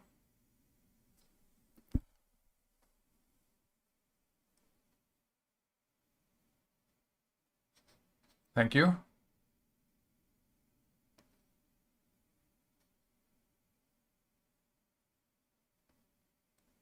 Sound is working. Very good. So, wow, it's moved forwards while I was having lunch. So, I'd say Xie Ke was maybe worried that we would lose interest when he was winning too easily, and he's made it a bit exciting. I think it still looks good for white, but it's a lot more complicated than it was before. So let's go back to where it was. Let's see. Okay, so he's just trying to live with everything. And so this move, just a touch greedy maybe. And this is already very good for white. So for instance, white can just play covering here.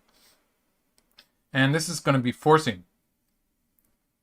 And black might play once here. If black plays away, let's see. If black plays away, then white can play here.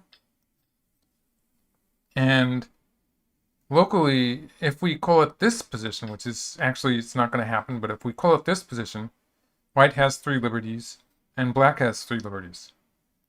So doing stuff like playing on the side here is just not going to work because of that. Now white is 1 move ahead. So black has to fill one of white's liberties. So I would say this move, something like this. This is going to mess with black's win on the lower side too. So like, for instance, when stuff like this happens, black's going to be in danger on the lower side too. But if we just look at the upper side, I mean the left side, it's like this. And the moment black fills a liberty here, black's going to be an Atari from this side. Black doesn't have time to play from this side either. So black has to crawl into the corner. And white plays here. And this is, it's already a ko. If black just goes 1 move at a time, avoiding the ko, then he's going to lose the tail, which is really painful. It connects up all white stones, and I mean, it's just too much anyway. So it's going to be a ko in the corner. So that's black's losing a lot of territory even if black wins the ko. So it's really painful. Oh, I should start by saying thank you. There was someone. Oh, Victor Makovichuk. Thank you for your present. Thank you very much. I almost missed that, but thank you very much. While I was eating lunch, someone gave me a present. And so, yeah, so white played here, but white could have played the cover on the second line. And so black sort of has to answer that. Now the corner, 2 stones in the corner are dead.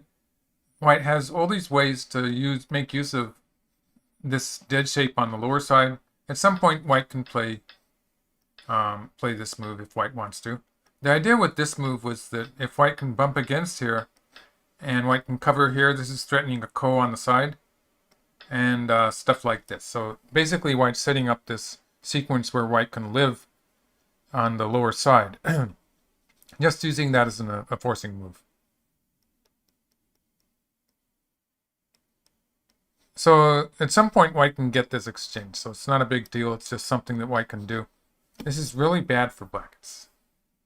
White's in order to capture these stones on the lower side, black is giving white profit on all sides. So this would be relatively simple. You can see the left side is turning into a white territory. So having strong positions like this makes it relatively simple and easy to understand, and it's clearly a win for white. So that's the easy way, but he wanted to keep it exciting, I'm sure. So he played here now. And so basically, if black answers, you might say honestly, just by playing here, then white would then move back to the correct variation, or the simpler variation. So black took this opportunity to make things a bit more exciting. And he's going to try to attack white in the center of the board. White needed this stone to connect up. So for instance, if white had played elsewhere, let's see, let's have white take a stone here. Then there would be the wedge here to cut white off. So that's dangerous. White had to play here. Just the fact that you have to play a move like this, it makes this variation unattractive to me. But I'm sure white's still ahead in this. White's getting so much territory in the lower right corner in this variation that it's probably okay for white. All of the potential territory that black has on the lower side. Black still at some point needs to put a stone in here to capture these. Where would black play? A stone here maybe? To capture these stones on the lower side. Black still needs one more move to do that. And still would be comparable to white's territory in the upper right. But everything else would be sort of bad for black. It's a lot more complicated than I thought it would be. Just because Xie Ke allowed Yuting to play this move. This move was really big.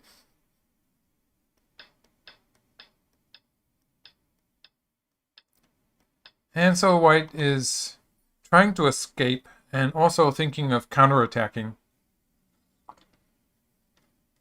And black has a lot of problems. If white can live on the lower side, white still has the option of living on the lower side. So for instance, that means at some point white could play here and here. And this could be a ko on the lower side. If black plays here, it's just alive. So there's this move that white can live on the lower side. Then next, white would be able to make a seki of this. So this would be a seki. So there's these various things that white can do once the fight in the center settles down. Obviously, the fight in the center is more important. So none of this is really black's territory yet. But if I was white, I would not have played this way that sort of unnecessarily creates a weak white group in the center of the board. I guess he just likes to be attacked.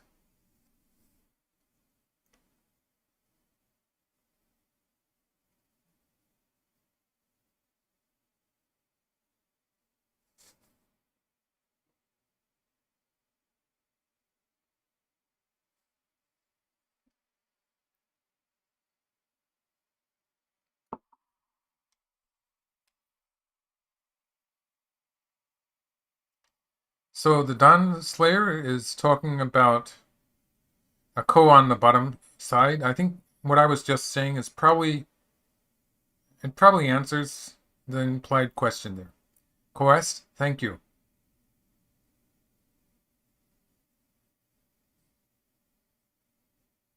For my next post-lunch tea or coffee. Thank you very much.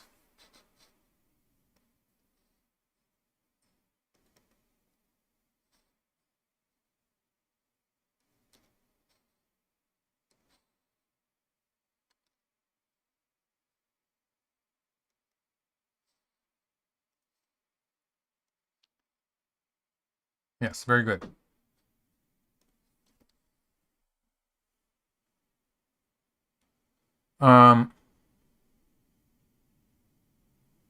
Derek Newell says, am I ready to put professional YouTuber and streamer on my business cards yet? Now I think what people do is they just have this, it's not a barcode anymore, is it? It's a little, that square thing that you can photograph with your smartphone, and it gets a link. The QR code, exactly, yes. Thank you, Gobaduk. I actually have a QR code that I can put on things, but maybe I'm not using it right now.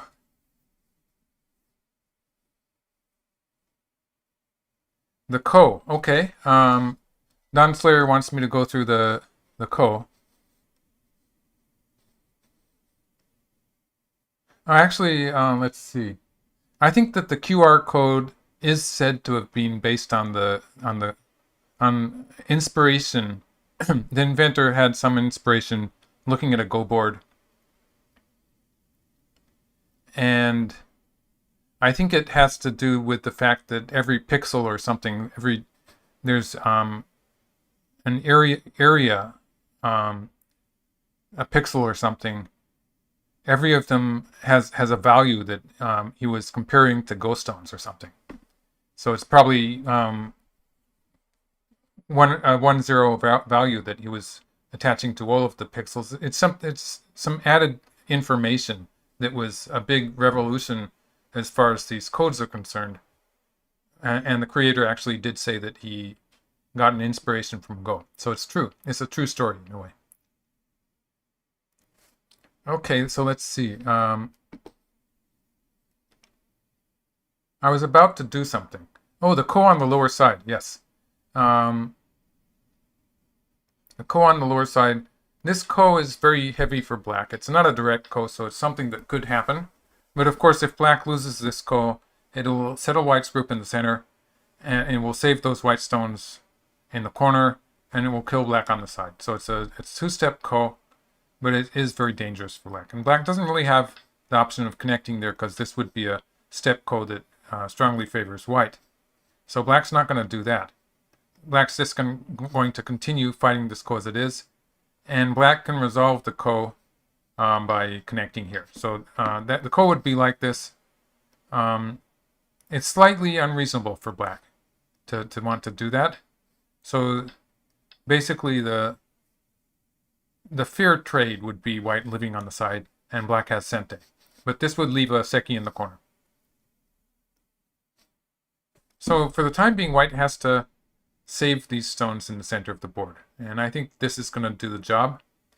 And after that, black has to settle those black stones in the center too, because there's this cut here. So for instance, if black plays something like this and just leaves it, then white's going to cut here and push.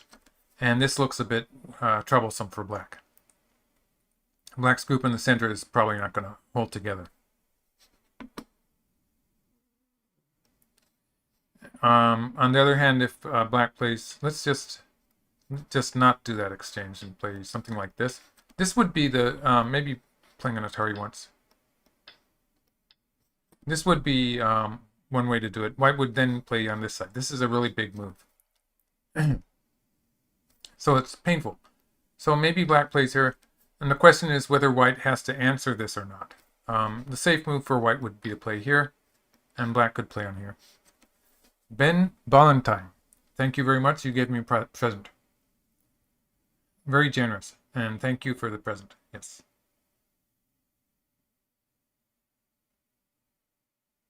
So yeah, something like this, and white will be able to move to this variation where white is attacking black on the lower side. So if black avoids the ko, then it's like this. Black still has to add a stone to the corner to make that a territory, so it's half the size.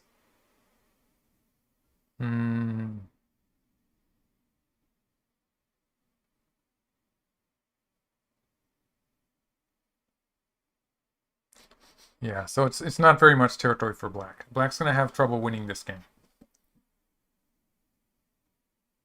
Lion Guy wants me to tell you about Patreon. Yes, I have a Patreon site.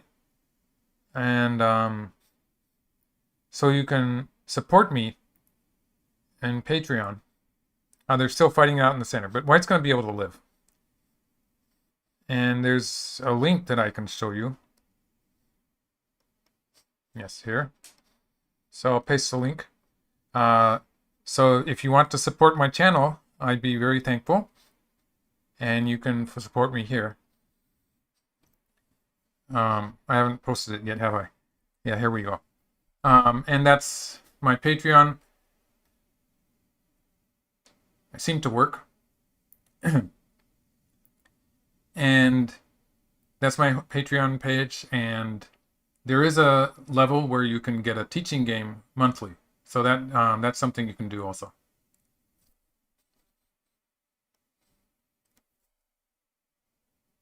So white is trying to make two eyes in the center. And black has some issues on the outside. So for the time being, there's this and this cut here. So yeah, so let's see, how's white gonna handle that? So there's this move here, which will take away white's eyes, but white has this cut here, which basically just is going to kill one or the other. So black has to play on this side, and this is the ladder. So at some point, black has to defend against that. And there's all these places where white can make an eye. So white would probably start with the cut here. I don't really see black holding together here. I think it's going to be okay for white.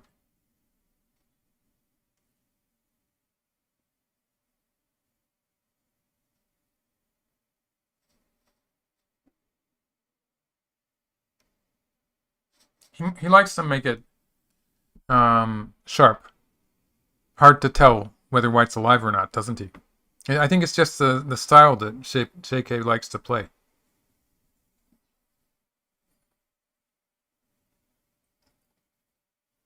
Lion Guy Sai is asking about the teaching games. Yes, it will. I'll be posting a few dates on which I play morning, afternoon, evening in Japan. So that's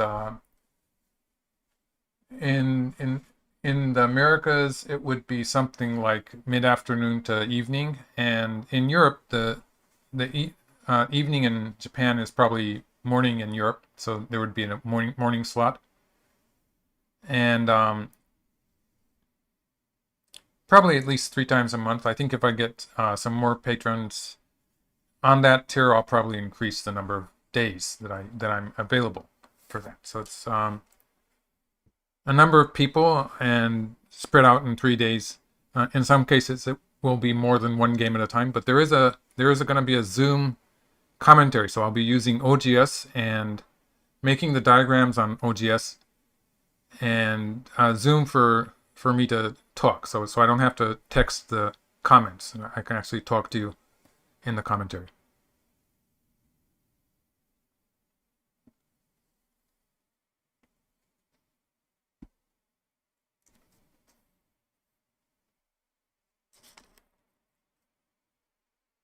So white's idea seems to be to trash the black territory in this area while white is making eyes.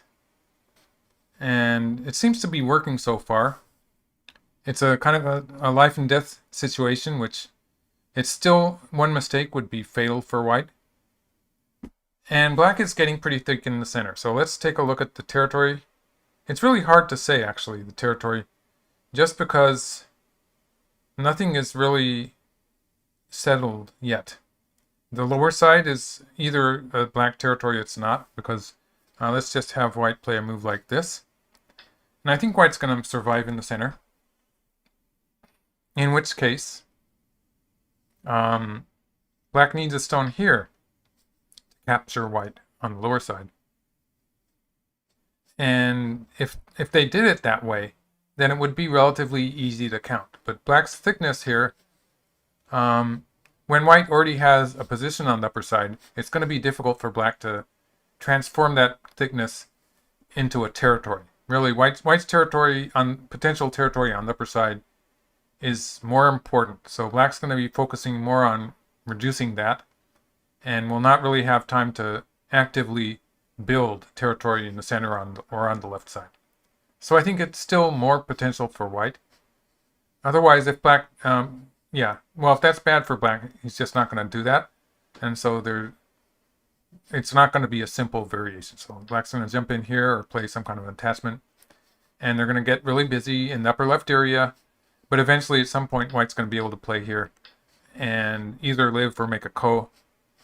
And it's going to still be very exciting and hard to see what's going on for a while, just because of the way that Xie Ke decided to finish the game here. He's just playing it in a very complicated fashion.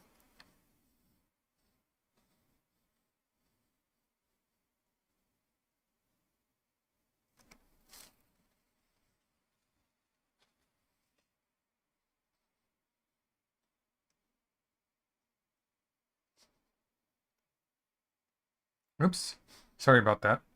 I just erased the go board. I'm back now. So actually, it does look something like my diagram.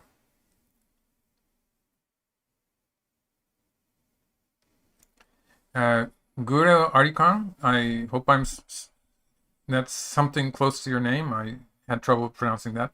I prefer OGS. He's asking about why I use OGS. The review interface tools are really good. Um, I sort of like it for making videos too. I'm not doing it in this case, but I like it for review because you can draw on the board, there's a number of markers that you can use. There's various things that make it good for reviews. And if when my student is in the same room with me, he can actually download the SDF file with those variations that I've added to the game. So that's convenient too. Yes, this is Yugen no Ma.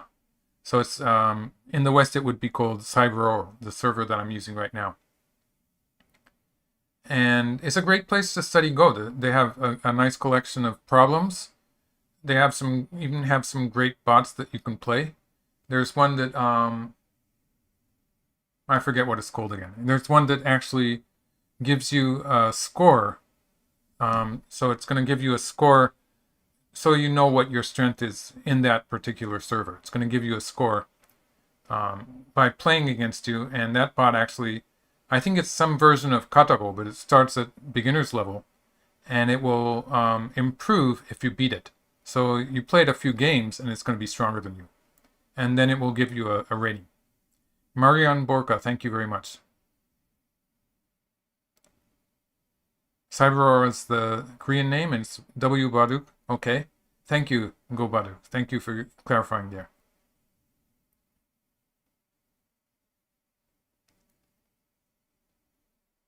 Well, I see Lion Guy size chat. It might be that your computer is having trouble showing it. I don't know.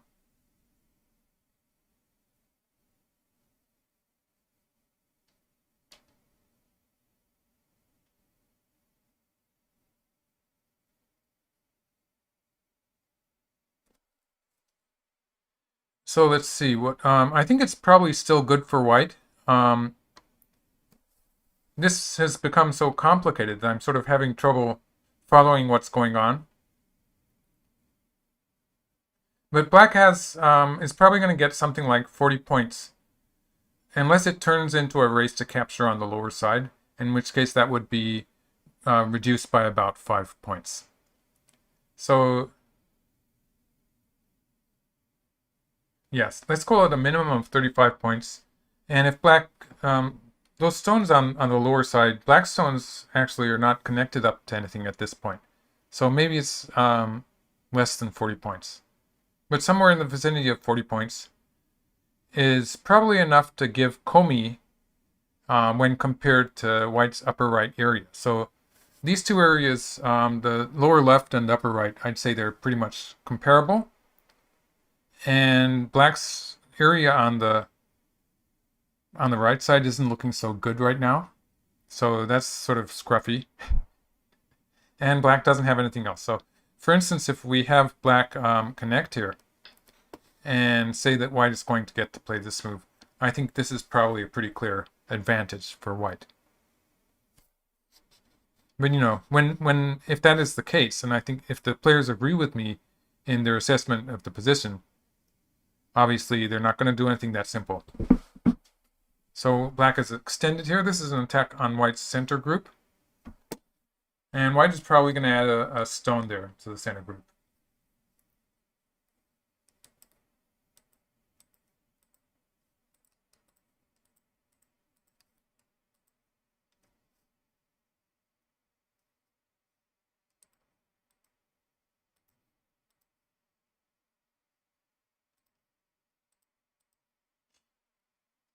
Yes. Yeah, so this is pretty normal. And black invades the through 3-point. I think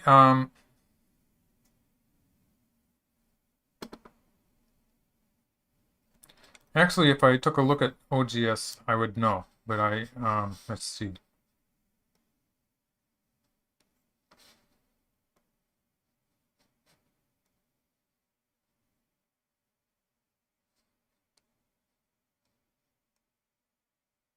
It's the ELO test.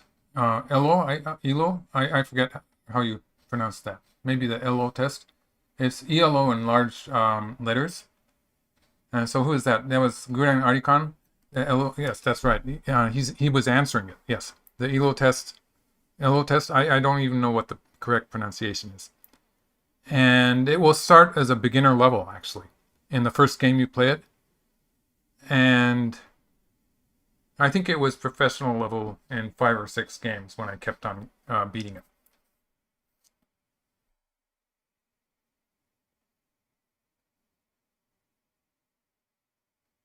So it's a great thing to do. That bot is a great one to play if you are not sure what your correct ranking is on the internet. It's you can judge, you can be getting a score that works with the ranks on OGS, for instance. Okay, Thumper is asking, is the fight over? And yes, to keep things neat and clean, Black would have been playing on the right side and completely finishing it. But as I was saying, that would not be good enough for Black. It would be a clear win for White. So what Black is doing here is Black is it's not just playing something like an endgame move or a territory move, but is trying to create another fight on the upper side. He's basically taking away the eye space of White's star point. Not only taking territory, but trying to put pressure on that white stone. And basically Black doesn't want to allow White to surround the upper side in return. So he's going to try to keep that unresolved. So he's going to take the corner, and he's going to try to attack whatever group White creates after that. And then if that is somewhat successful, then Black can return to the right side. And and the best case scenario would be not so bad for Black. There's a lot of there's a lot of work to do before it gets that good.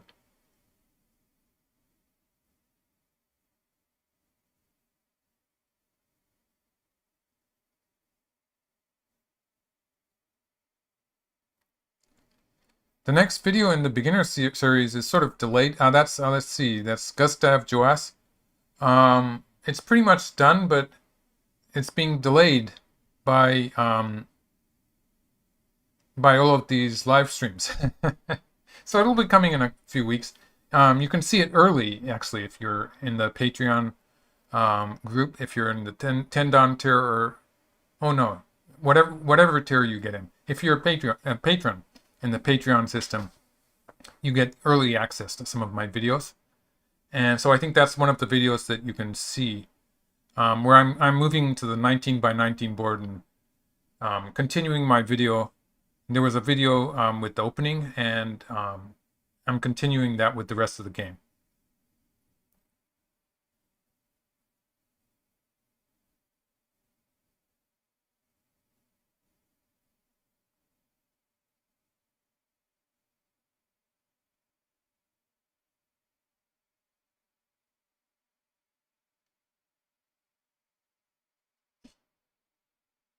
So Chris Davis had a 90-minute work goal and came back in time for the 3-3 point. The third 3-3 point invasion against the star point in this game.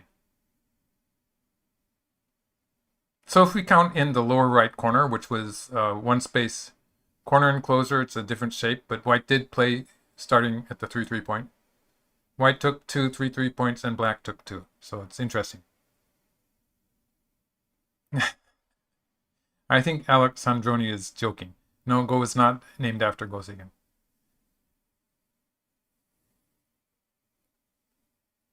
Uh-huh.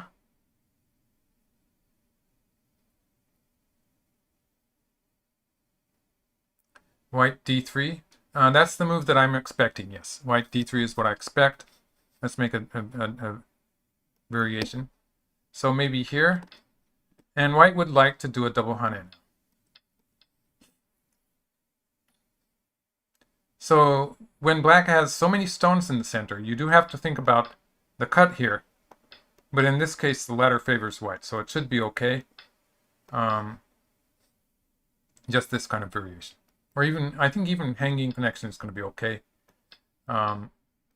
This doesn't really work unless there's a black stone somewhere on the on the side there. So this isn't really working for black. So it's when there are a lot of black stones in the center of the board, you do have to worry about the more dangerous variations. If black plays like this, white can just take the corner. So this would be the simple way to handle it. And people say that this kind of exchange where black has kept the tempo, kept sente, and has got a ponuki on the side. It's usually slightly better for black early in the game, and usually even with AIs, it will give black a good score compared to white early in the game. Towards the end of the game, of course, as everything gets settled, the cast, the actual territory, is much more important than it was in the opening, and so this Joseki basically it gets better and better for white the later you play it in the game. So this is what I would be trying to do with white. In this board position, if white plays something like this, it is sort of a problem that this white group on the outside is not really going to connect up to the right side, and white has to live for it independently. White's wall there is not really functioning as thickness, so I don't really like this very much in this board position. And the game has come to this point. And again, the old-fashioned Joseki, where white just extends here and extends here, this is probably not so good either. That's because black's going to play something on the right side. And that white wall, it's not a strong group. It's actually in danger of being attacked. Okay, so I think white's going to play a double hane here. And as I was saying, what we have to be worried about is moves like the cut here. But it's just not going to... It's the fact that it would be a ko maybe. The fact that it's a ladder at any point is going to make it relatively easy for white. Black could be trying to make a ko out of it. Did someone say my video? Okay, it wasn't my video. Okay.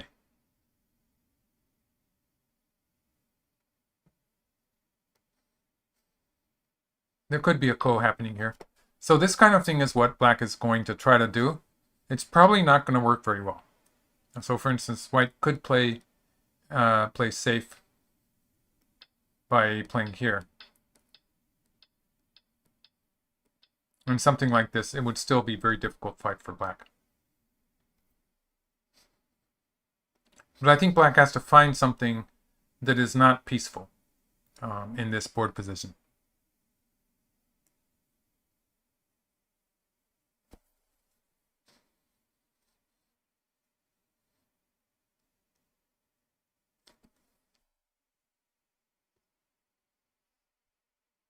Ah, yes, that variation. So Benkyo Tutoring is asking about the other cut, which is a slightly more complicated variation of this Joseki, and where black plays a hana here, instead of taking the one stone. Sometimes when black doesn't want to get the profit on this side, black will switch to this side. So this is the benefit for black is that black has changed the direction of the Joseki. So this is a move that black can sometimes play if black really wants to get the upper side. And in this board position, the upper side is slightly more valuable than the left side was. But locally, this is just way better for white. The variation, the corner territory is much bigger than it was in the other variation. So in this variation, white's corner territory is something like 15 points. And in the other variation, it was something like 10 points. So that's a difference there in the size of white's corner territory. And so basically, locally, it's black is taking a loss in that variation. And people have stopped playing it recently. It's just, people agree that this is locally just good for white. And people don't play this very much. But it is a Joseki. You can find it in books. That said, books can sometimes be misleading. Oh yes, Downslayer says that he doesn't think that the AIs use that. AIs, let's do it again. The AIs just hate this variation. I haven't seen it happen that an AI would give black a good score in this, that I know of. I think they're pretty universally just dislike black when black does that.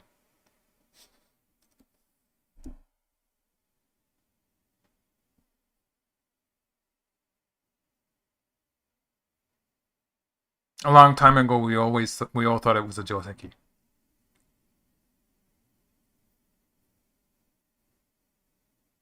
So Benkyo tutoring is saying it's not a fight, and basically true. Black sort of wants to make it into a fight, but it's gonna have trouble. It's gonna have trouble making that happen.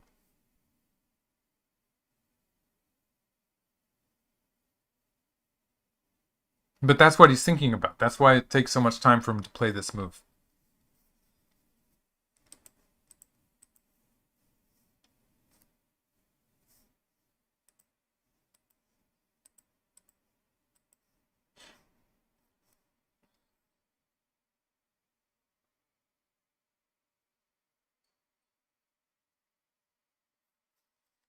Could white have blocked at c4? Well, I sort of expected d3. That's Derek Neal asking about white c4. But let's do white c4. The direction of covering against the 3-3 invasion to a star point is pretty tricky nowadays because people will do it in both directions. In this variation, again, I think it's good for white to play the double hane. And I think it's probably reasonable for black to be doing this. If we assume this variation,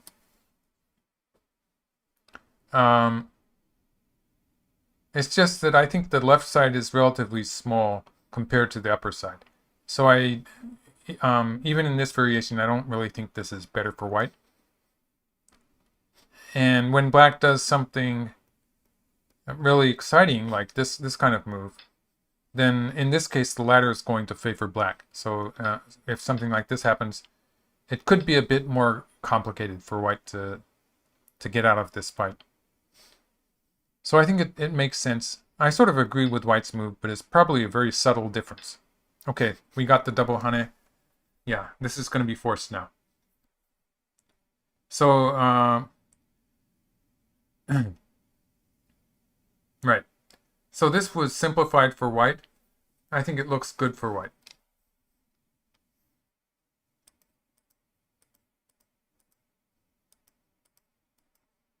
White wanted to keep the game simple.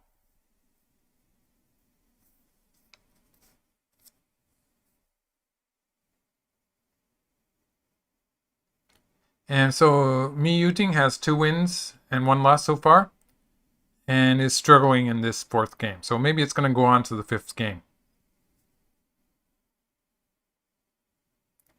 White I-19 does not make us call, so that's Kukulis 100. Let's do white I-19, see what happens.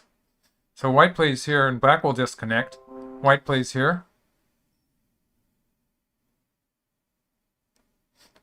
And black will throw in here. And when white takes, black will play here. And white does not have enough liberties to kill black on the lower side. Can make a seki. So this was a seki in the corner here. But it doesn't work for white when the lower side is dead. So it turns out that whole area is going to be black's territory. Oh, but white's played the hane anyway? Oh, this was a kothrin. Sorry about that. I was a bit confused. So black still needs to work hard here to try to keep the game interesting, because white does have a territorial lead, and it turned into this ko. And white has plenty of ko threats on the lower side. Black's going to have some ko threats on the right side, so this could be really exciting. So if black leaves this, and white plays, let's see, how would white could just play here. So this is going to be a ko. Black does not have time to connect here, because white will just kill it. And so black will either leave the position or do something like throwing in here, and it's going to be a ko. It looks bad for black, so I think black probably has to locally answer this move. Yes, he did. And white took the ko. Black extended in the upper left corner. That's probably forcing. But black also has Let's just take the ko a few moves ahead. White doesn't really want to fill this lid, does he? Alright, let's just say it goes like this. Black also has ko threats, for instance, with this move, or with this move. Most of these moves are big enough that I think they're going to be forcing. So if this starts to be, if white starts answering here, black's ko threats in this area, they're going to go on for a while. Not so sure about this. Maybe black should have played this earlier, because I'm not so sure if this move is a ko threat. There's some potential that white will actually play on this side somewhere. I wonder, maybe this move. This move works because it's going to be a ladder. So, yeah. White could finish the ko when black plays there. But so black might need to look for a more forceful ko threat, like this. White's thinking about that. Like, the right side is pretty big also. So white does have some reason to be thinking about ignoring that black move there. Okay, now let's see if I'm following everyone.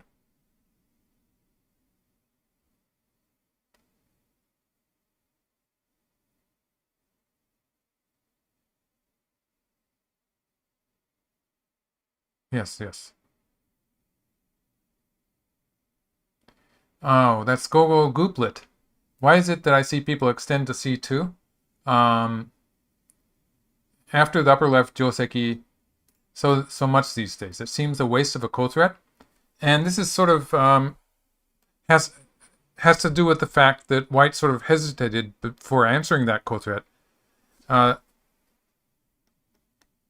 While this is a big ko threat, it's probably 20-30 points, depending on how much damage black can do to white on the outside. It's a big ko threat. Sometimes it's not forcing. So AIs seem to like to play this exchange just to make, in the future, moves like, well, of course, this would be a huge ko threat now. It's about 20 points bigger than the Sagari was. It's really big. So it's about 20 points bigger than the previous ko threat. So black has more forceful ko threats here. Also, in a situation that is not a it's not a ko, black will be using ko threats like this, for instance, or forcing moves like 1. In some cases, black will use this. If there's a forcing move somewhere around here, then black can actually force white to connect here. This happens a lot in middle game fighting. And so he's basically, by playing that extension there, black is establishing these extra forcing moves, which if the game gets really heated up with a fight on the upper side or a ko fight as we have here, sometimes the first move is not forcing.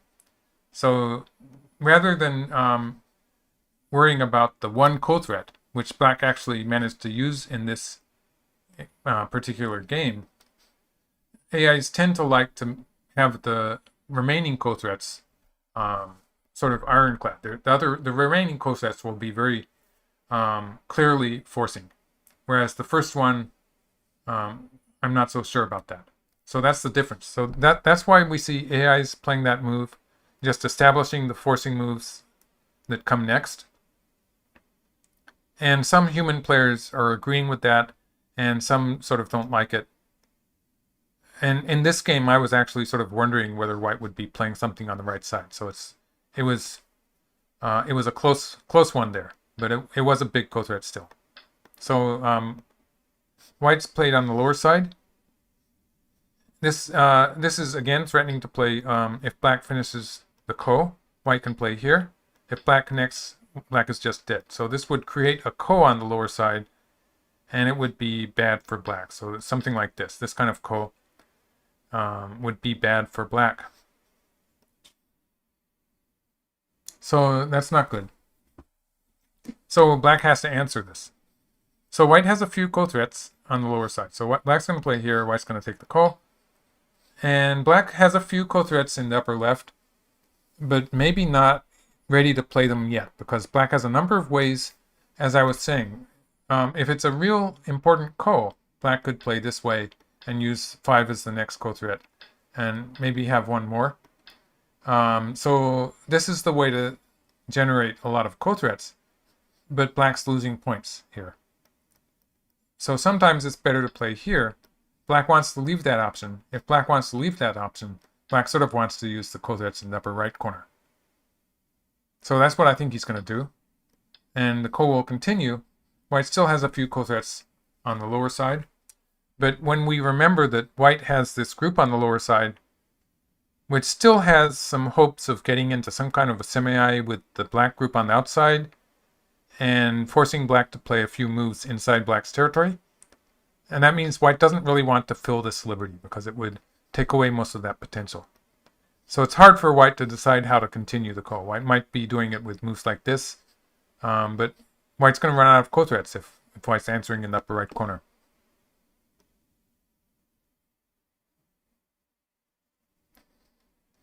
Robert Sink is asking a pretty important question, that if black loses this ko, is the game over, or is it there's enough to work with on the top to try and make a difference? So there's the upper right corner is kind of a treasure trove of ko-threats for black. And I think everything depends on the difficulty that black has is what way to use them. So what ko-threats exactly to play. So for instance, this ko-threat is going to be pretty forced. This is something that white cannot. Let's answer white's ko-threat just to make the variation fairly correct. And I'd say that this is big enough that white has to answer it. So if white plays something like this, and black breaks through here, it's not as if black might actually do it this way. It's not as if white's going to die in the corner.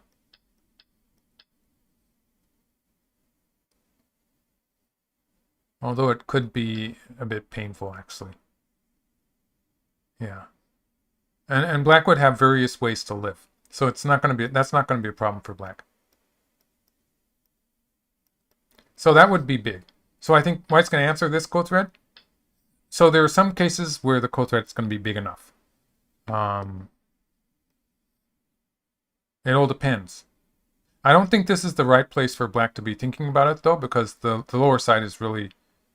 I don't want to allow white to start that ko on the lower side.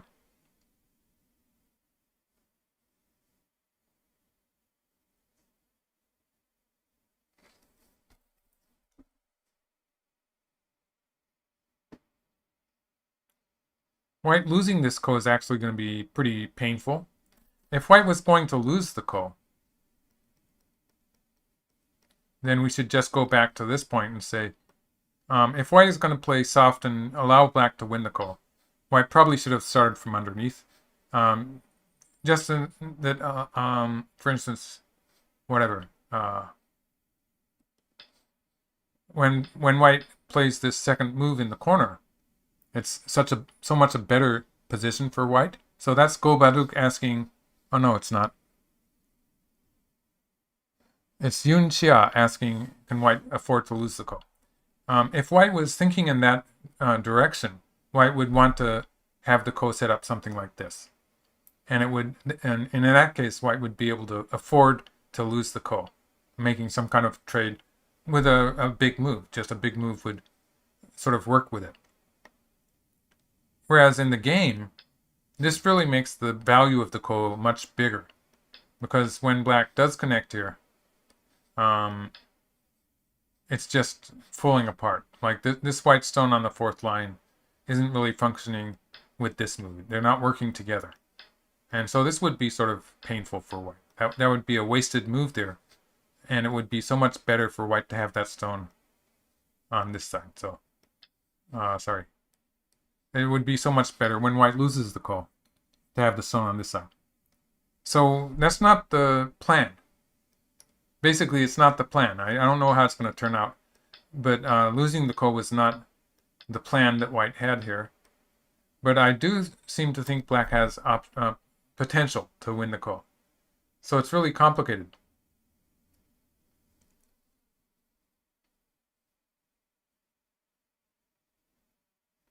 Right.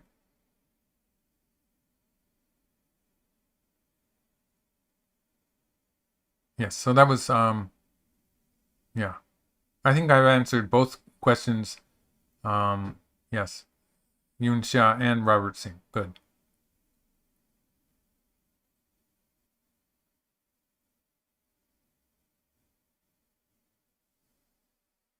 L17 will cut. Okay, this sounds like an interesting question from the Dawn Slayer. Let's try to figure out what he's trying to ask. Oh, but it's not like that anymore, is it? Okay, what happened? Black ignored the ko threat. Well, white's winning anyway, so yeah, might as well. I guess that's the attitude here. So let's see. Let's have a variation where white wins the ko.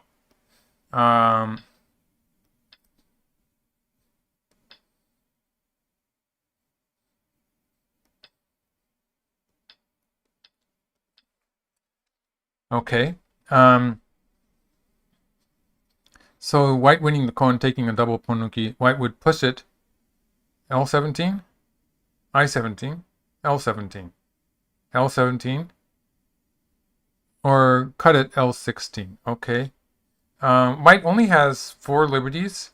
So for instance, if we go into something like this is the L16 variation. And for instance, like this, black has 4 liberties left, whereas white has only 3. So it's not as if white is going to win that semi. And the same thing will happen very similarly, even if white plays here. Just to keep things simple, let's say black plays here. Black has 5 liberties on the lower side, and white has only 4. So that's a win for black. In the center, black has 5 liberties, and now white has only 3. So black's winning the race, however you look at it. So it's not as if there's anything bad going to happen there. So that's point number 1. Also, there's the fact that I'm not exactly sure how white's going to finish the ko. So maybe white's going to play it here. In this case, white would capture in a ladder. And this would have the value of taking away black's eye space there when white does something like that. So white would have a forcing move here. And when white plays here, it would be a life and death situation there for the black group. It looks a bit... It's probably going to be another ko. So... maybe black's going to extend once. And so it's the question of whether that exchange of 4 for 5 was really good for white. I think it probably is, actually. And in which white can play here, putting a bit more pressure on the black group. It's not as if the black group is going to die. It's alive with, for instance, something like this. Whatever black does, it's going to be alive. But it was squeezed a little bit. So that's another point which was sort of complicated, but it's worth thinking about how exactly white finishes the ko. So maybe not just the double ponuki, but in this case, I think this is slightly stronger for white. Either this way or this way. Something that is attacking black's eye space on the right side. Just because if white plays the ponuki here, and then ends up escaping with this stone, it's going to be relatively easy for black to surround the right side and have a living shape. So that's what I'm trying to do here with this variation for white 4, where white's trying... this would also be a similar idea, taking away black's eye space. I think I like this move, though. Just that it sort of naturally leads to double ponuki after all. And it's going to be more difficult for black to take the side. So yeah, in the game, black is not finished the ko, but is just putting more pressure on white here. And let's see, so white covered on the first line. This is a ko. Black does not have time to connect here because white would just connect and win the semi. It's pretty hopeless for black. And so black played here. Yeah, that's forced. And white played here. And black's going to play this ko instead, just because it's a less direct ko. Although it's really bad for black. I mean, it's a very dangerous ko for black. Black stands to lose a lot. It's not a direct ko. And it's going to make the ko and the game, how to continue the game, it's going to make it a lot more difficult, more complicated. And black, I think black was pretty clearly behind. So black stands to profit from any complications. It's kind of a strategy you have when you've messed up. It's usually a good idea to allow the game to get as complicated as possible.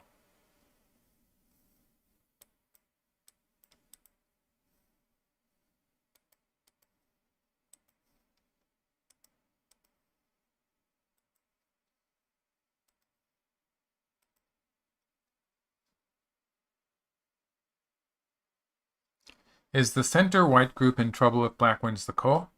Um, that was probably pretty far away. Like white actually um, has a lot of potential eyes. So let's just make a variation here for white dying in the center. So black has to peep here once. Okay, it's white's turn. Okay, let's we might as well answer the close bet. Yeah. So black peeps here and cuts here.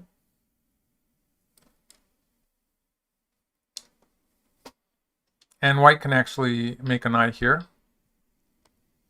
And black has to play here to kill the white group. So it's going to take a lot of work.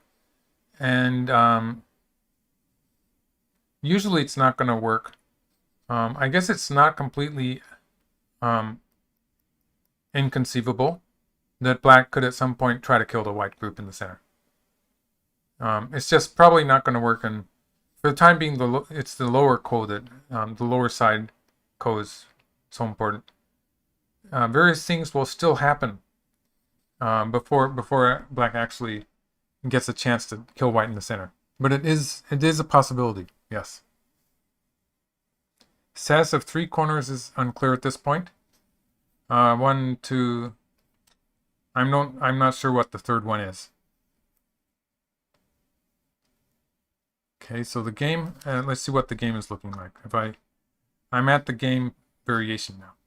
So just to go back a few moves. White answered black's co-threat. So now white has to find a co-threat.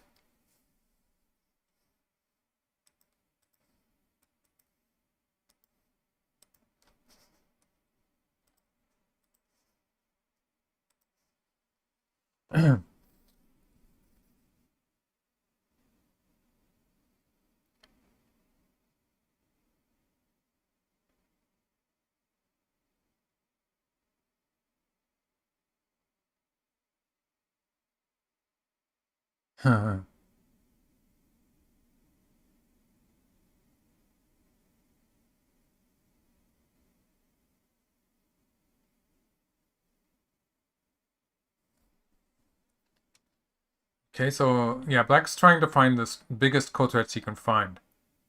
So he wasn't going for that variation that I was showing before. Let's just do it. He figured that this one would not be enough. That was the idea that black had here, in which it would be something like this, and probably something like this, and black's going to be able to live. And white's going to finish this off. And I think he just decided that this was just going to be a loss for black.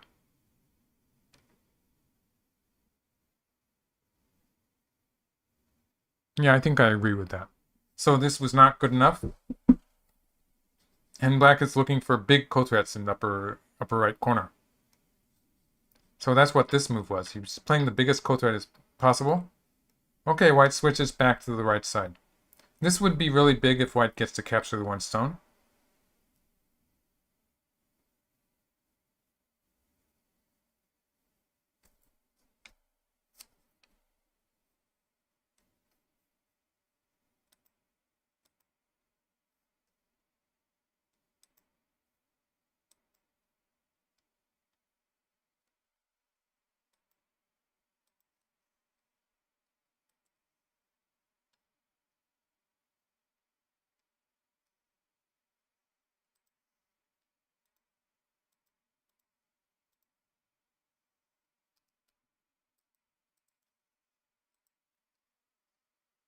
Yeah, the top right for the time being, it's just a white territory.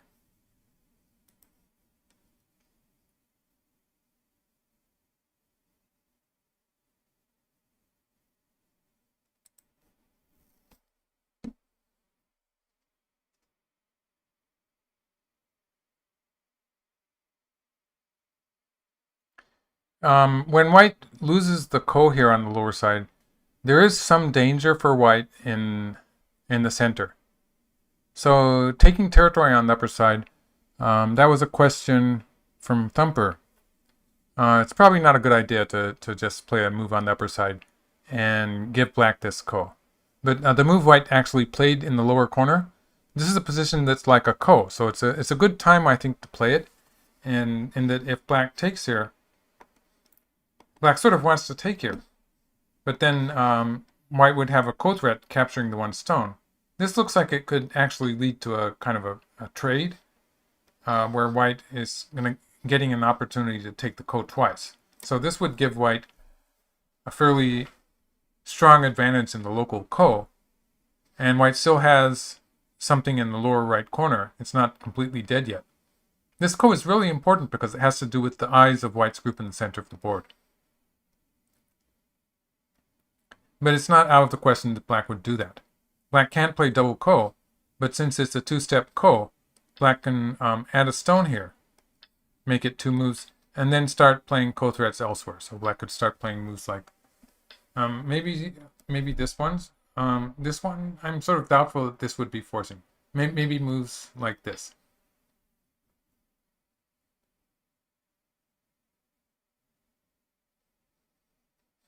So this would be the fighting spirit move. Black would be taking a profit here. But if black doesn't want to do it, oh, black did do that. Okay. So it would make sense for black to finish that, yes. And white has a local advantage in the lower side ko. And this is probably still good for white. But black's going to try to use his advantage in ko threats on the upper side. Black has some ko threats on the upper side.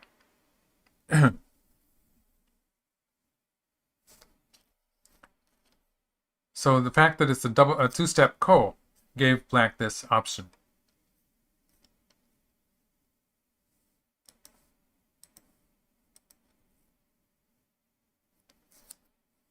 So if we assume that white wins this ko, that's about 15 points on the lower side. White has about 10 points on the upper side. Potential life in the lower right corner, so we'll just not count that area. And for the time being, white has more than 30 points in the upper right.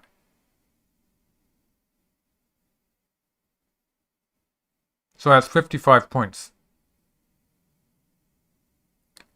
Black will probably get about 20 points plus potential in the lower right corner.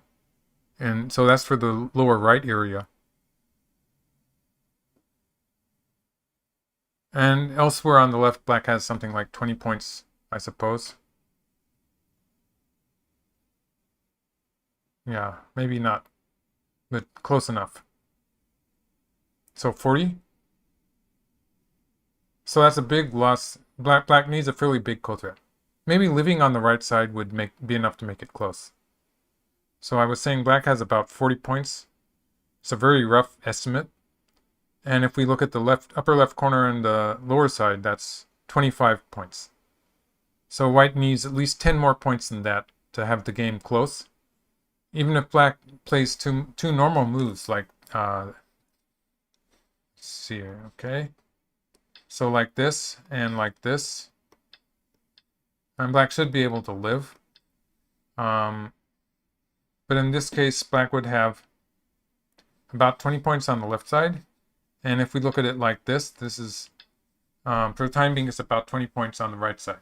So that's what I was saying. About 40 points for black.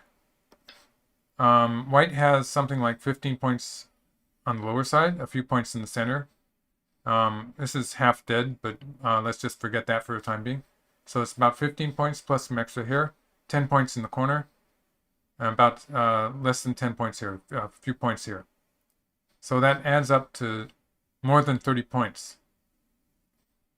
And some territory here. That would be enough for white, probably, to win. It would be closer than most of the variations so far, but I think it's good enough for white to win by a certain amount here.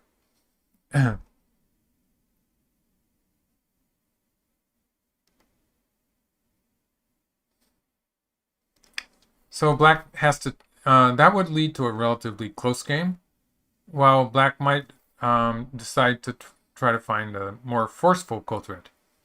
Daniel Ralia just gave me a present. Thank you very much, Daniel. Okay, let's see. Oh, W Zhang came here. Thank you very much. Came again today. The white has some chance of making two eyes after a double capture. Uh-huh.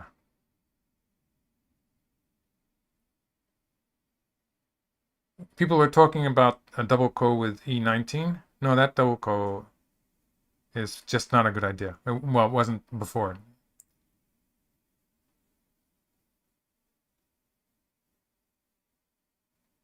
There was a point where you could have played it and it wasn't really a double ko at the time. Not after it became a ko. There was a stage when black could have just connected at G19 and won outright. But after that, there's no way to avoid the ko.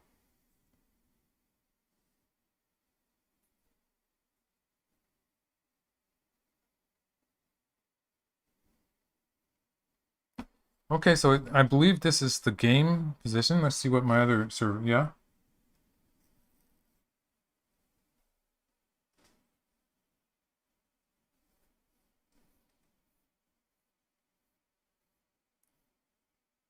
Okay, so let's look at the lower side here. Actually, come to think of it, black is going to run out of ko threats because it's not a direct ko anymore. And so let's have black do this one. Yeah, something I was missing here. Double ko was the hint that I needed. Is a double ko favoring white if black plays here? So this is an example of a double ko in which black could play a ko threat, but white would just keep on taking the ko. And so this works well for white. It's not going to work for black. Okay, so going back a few moves. So black's only choice is to start filling outside liberties. So if black does this, white can do this. And we can notice suddenly that black is going to have a lot of...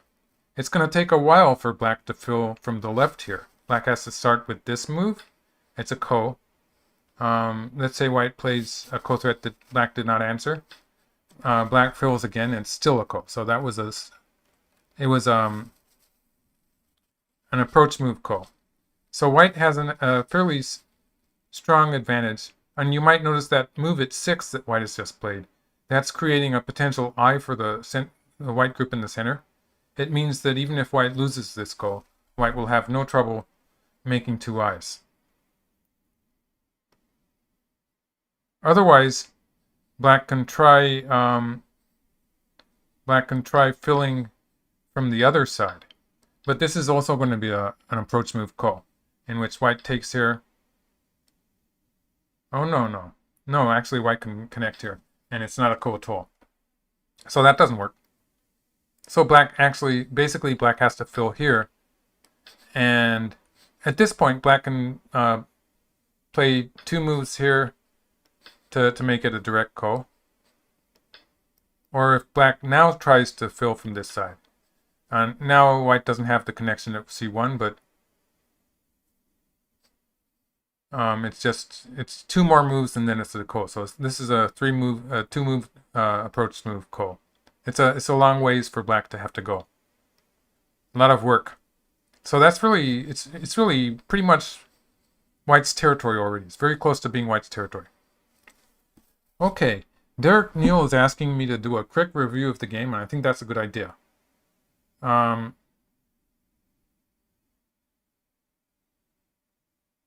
Yes, and Benkyo tutoring is very correct in answering Kazem Safari that yes, this ko on the lower side, white's going to win it, but it's very important because it has to do with white's life in the center of the board and in the corner, the lower side, and all of those white groups are going to come to life because of this ko. And black's only have 20 points on the left side, plus whatever black gets in the lower right area, which is and for instance, playing a move somewhere around here, which was the suggestion, it's comparable to white playing a move somewhere on the upper side. It's the value of these two moves is comparable. So black might do better to play something like this. Something like this. But white, for instance, white could play here and it's half alive. White can add a stone to that to live. And then black would have a total of about 40 points. 20 points on the left and 20 points in the lower right area. And assuming white's alive in the corner, well, white could add a stone now to live in the corner. White has more than 30 points in the upper right, 10 points in the upper left, and is going to have close to 15 points on the lower side. And if white, for instance, plays something like this, white's going to have a few points here too. So that's clearly a win for white. Okay. People are talking about Go equipment. The traditional Japanese stones that are stone enslaved, that's a pretty Japanese thing. The Koreans have great equipment too.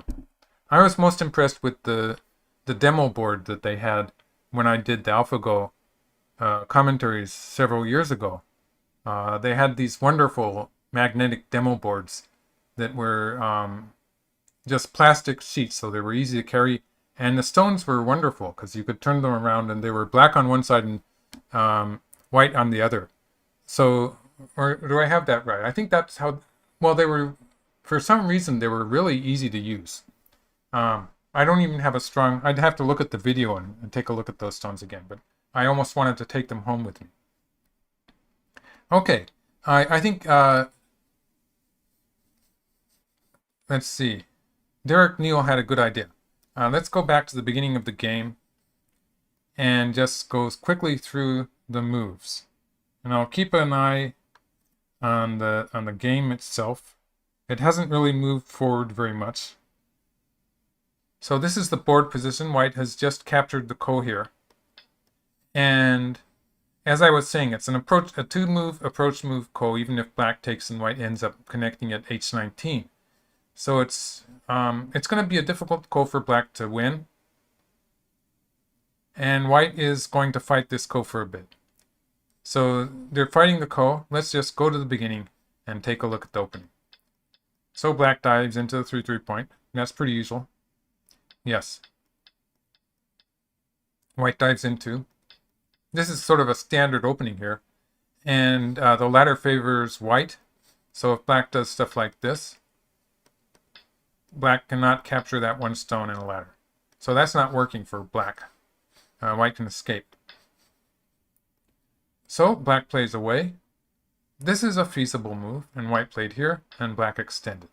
So this is all, we're still in a kind of an AI-generated variation here, and these moves are all getting good scores, I'm pretty sure. White's move here, it's a move where white had multiple choices, and I would be considering this move, which is, it's one of my josekis. It's one of my favorite josekis. It's an AI joseki that was played, I believe it was played in some of the AlphaGo games. And the same shapes are still played now. So there's some shapes here, some of the variations. If you're interested, just go to my channel and look for the AI joseki playlist. And I think there's a couple of videos about this, because black can play a hane on top, or black can play a hane underneath. And the game would finish if I got into this variation, so I'll stop that. And so playing towards the weak black group in the upper right is a good idea too. And white plays here. Basically white is stopping black from making a connection on the side. So for instance, this would be simple. In actual play, black might do it this way. So black's trying to connect up to the side here, and white is stopping that with this exchange here, setting up to capture those 3 black stones. I think this was a pretty even trade, actually, where black is getting this huge moyo in the lower right.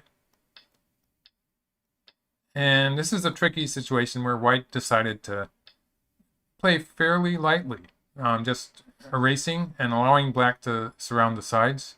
It seemed to be the idea here. And black started attacking this white group too, which is where it got really exciting. This whole sequence it's almost like a joseki sequence here, where white is looking at that hane at b15. So For instance, if black plays here, oh, black did that, so I don't have to make a diagram. When black plays here and white plays here, for instance, if black plays like this, white gets a living shape with an extension to the side and connection of some kind in the corner. Those 2 points will be mi.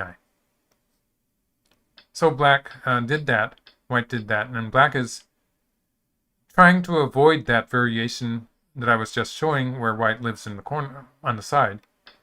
And white played here. This is probably where black went wrong, because this would have still been very, very complicated and hard to judge, like this variation, for instance. I think it would continue, maybe this one. But this would be, white doesn't really want to play that. Maybe white's going to do this immediately.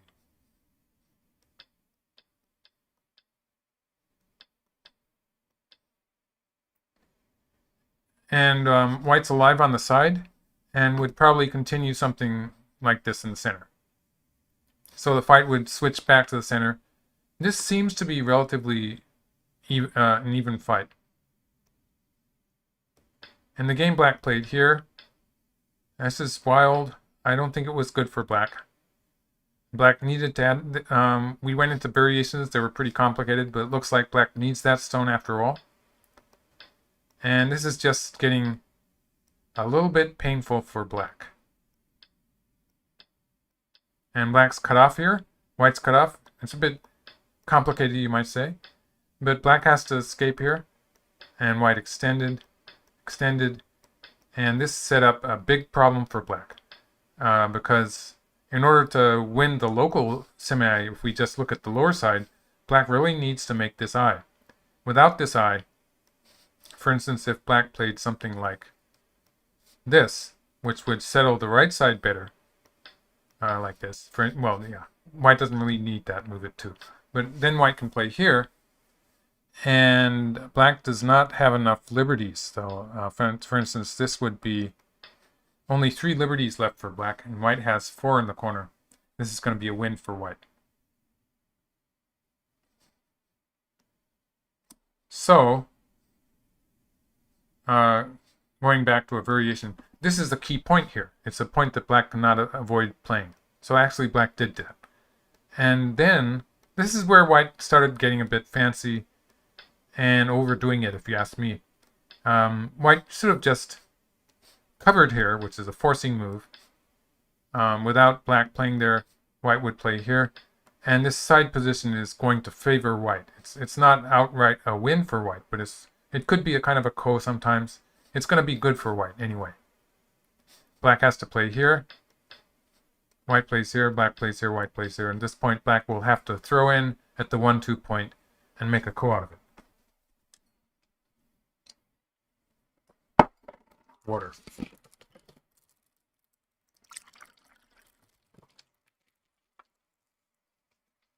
So I think this is just bad for black. Black is losing points in the process of struggling with a ko. So it's bad things over bad things.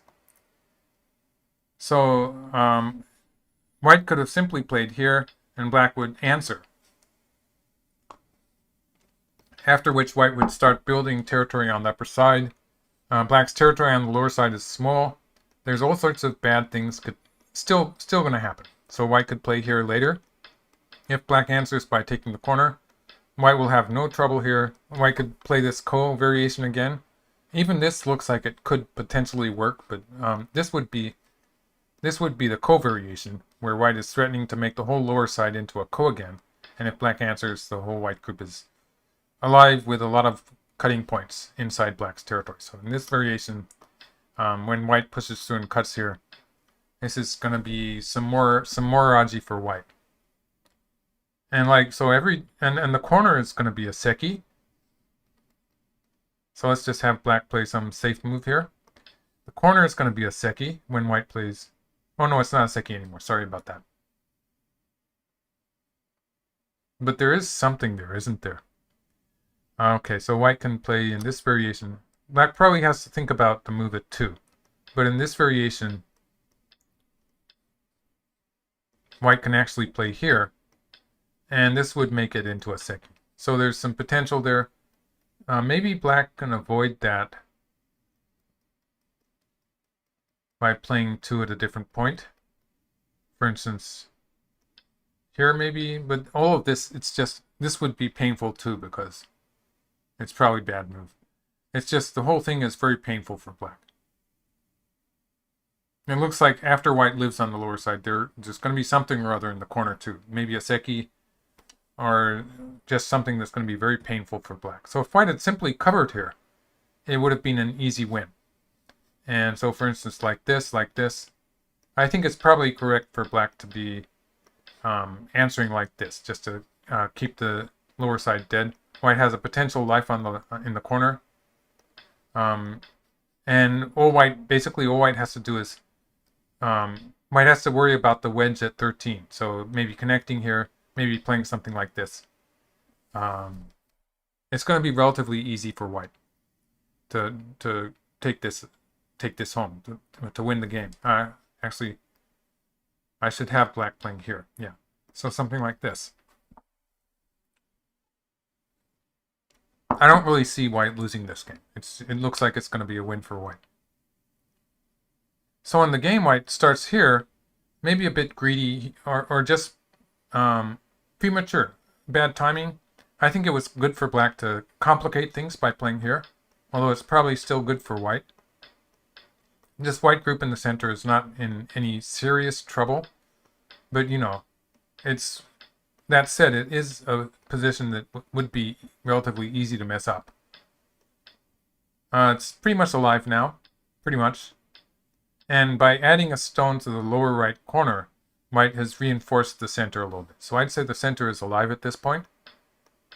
But when black starts doing stuff in the lower right corner, let's just pass through this Xie Ke variation. They finally got to play a Xie Ke. About 130 moves into the game, they finally finished that Xie Ke in the upper left corner. And black plays here. So when black plays here, starting a ko in the lower right corner, black is sort of eyeing white's group in the center, which is not 100%. So how do I make a diagram for this? Let's just have white play some bad ko threats. Let's have white play some bad ko threats. And black wins the ko. This is pretty unlikely way for white to play. But when this happens, stuff like this actually becomes a real possibility. And white's group in the center is not 100% alive. So there is a kind of a threat there that has to do with the marked black stone starting a ko in the lower right corner. White has to be careful about that. So white plays here. And this ko has to do with the life of white's group in the center, as well as the life of white's group in the corner, and on the side, and capturing the lower side black group. So there's something like 4 groups that have to do with this stone that white played. It's a big ko threat. And this was a big ko threat too, but black chose to ignore it. And this is a ko now. So this was not a double ko. Let's just go into the double ko-like variation. If black plays here and white connects, that's going to be a win for black. Black's going to be able to capture these stones. So white does not want to connect, but can play here and just connect here. So it's still going to be one of these ko's on the right, because white has the time to connect one of them, and then fight the ko. Or white could do it this way. White could do it this way, and it would still be the ko at 4 in this case. This would give white the ko threat on this side. And in fact, this is an indirect ko where black has to win the ko at 2 also. And, or actually, let's see. This is a kind of a weird ko. Let's just have black winning the ko for once. And white plays something like this. This becomes a kind of a double ko. So yeah, that's the fact that there's this double ko here. It means that all of the future ko's will be won by white because of this double ko that's on the lower side. It's going to be impossible for black to win a ko elsewhere on the board. So that's a bad sign too. And well, for instance, this ko threat at 14 would be huge anyway. So it's not really working. Black really has to fight the ko as it is. Or black has to connect here. I think black, yeah, so let's look at the game. So black fills the liberty. Black could not connect at this point because if black connects, white just wins the semi-eye. So it's a two-step ko, but as I noticed during my commentary, at this point it's pretty hopeless for black locally already because, oops, jumped ahead. It's pretty hopeless for black already, and we're going to see that in the game. So black played a ko threat and took back, and white just connected. So what happens with this is it's a ko. It's still a ko, but black is going to have trouble winning the ko. So for instance, if black plays on this side, white connects, threatening to come in at E1. Black has to fill from this side. Oh, so that didn't do any good. Yeah. So it's just this ko only. Black has 2 more liberties to fill before it becomes a real ko. So that's a long ways away, I guess. Or if black plays from this side, well, it's this ko again. Although white can play once here. And it's another approach move ko where black is going to have trouble filling from the left. It's 1 more move before it's a real ko. So it's the local advantage in this ko is pretty big for white. Yeah, but now white has finished it off. Well, not quite finished it off, but it's still gonna. Oh yeah, now white's finished it off. So white used a lot of stones there, but did not have to give up the upper right corner territory. Okay, finally we're entering an endgame. Wow, that was quick.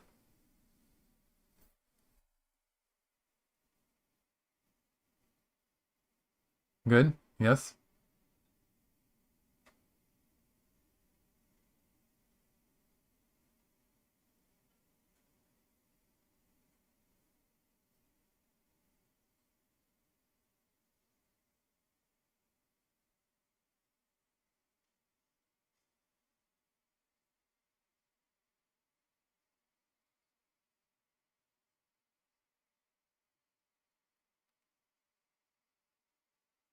Derek Newell's asking another of his deep questions. What's the most nervous you've ever been in a tournament? Oh, probably when I was a young man.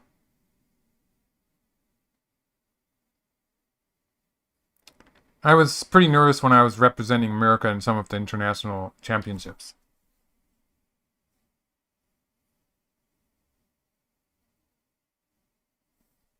Let's make a count. I suppose I have to count the score.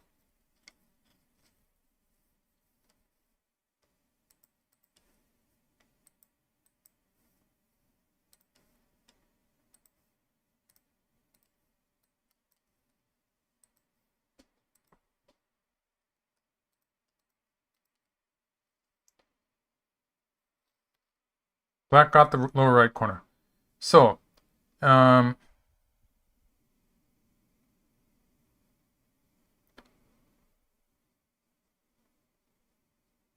so the lower right area is probably going to be about 30 points.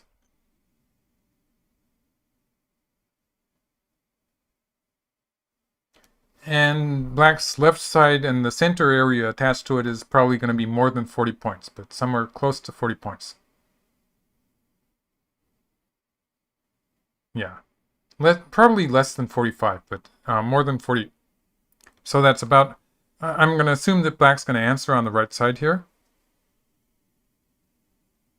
And black has a bit more than 30 points also. So I'd say that adds to 75.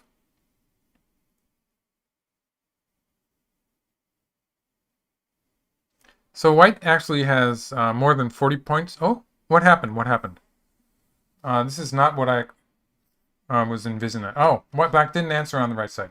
Okay, that trashes my counting so far. Okay, let's start again.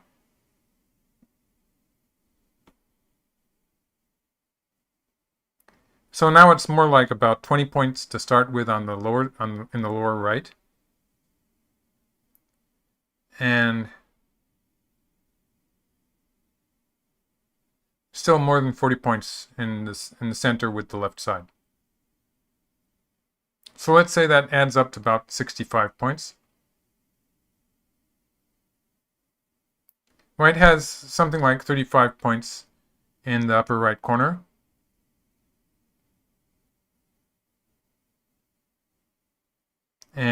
about 15 points on the lower side. Probably a bit more. So did I say 35 points for the upper right corner? So that's about 50 already. And then 10 points in the upper left corner. 60. So it's actually pretty close. But I think white's going to win. And the upper side is probably more white's territory than it is black.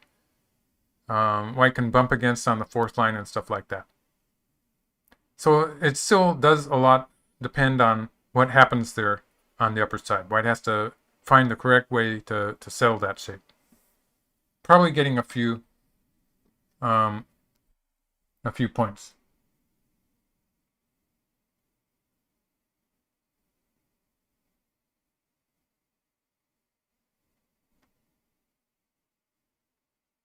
Rick Rubenstein is saying, are there any pros who would be happy to count the score? Well, Ishida Yoshio was called the computer, and he was great at counting, and he still does it every chance you give him. So if you see him on TV doing a commentary, he's going to get really happy if it's a half-point difference and he gets to count the score. And he's really good he's fast too.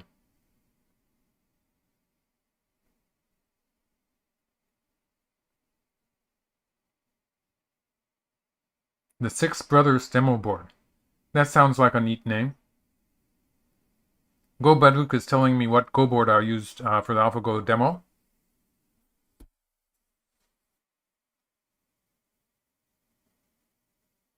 The demo board and the stones, all I remember about them was that I found them to be really, really easy to use and sort of neat.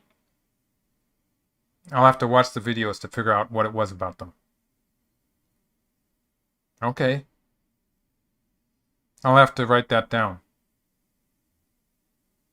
Okay, so black is playing some forcing moves against the corner. Black can still play an Atari on the third line. That was a slightly profitable exchange.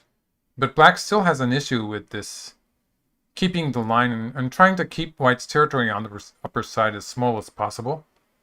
It's actually, although the shape looks like black might be attacking those two white stones on the upper side, it's going to turn into a white territory more than a black territory.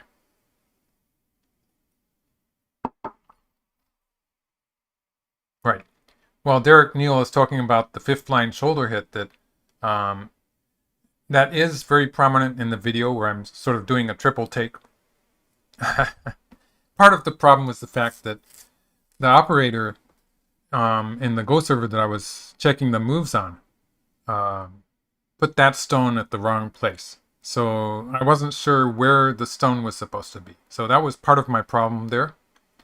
So I can put the blame on someone else for a little bit.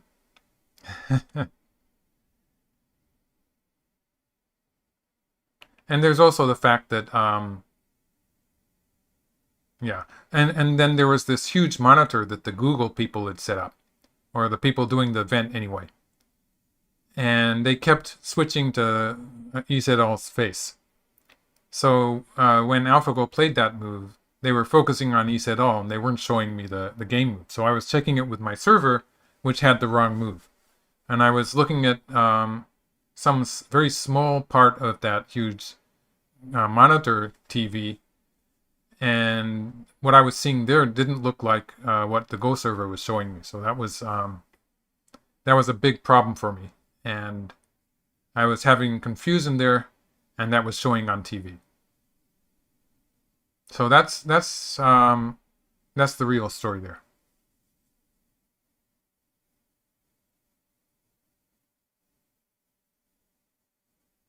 Everything is going as I had foreseen. Yeah, I turned into a Cis Lord there. That's one of my favorite memes.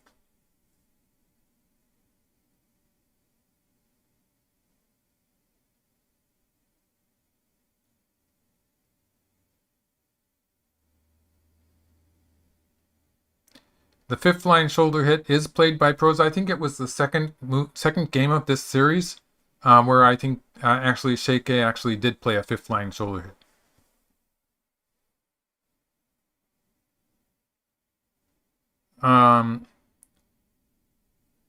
Rick Rubenstein is asking for embarrassing stories from doing commentary. Um, Most of the time, people don't realize when I say something wrong.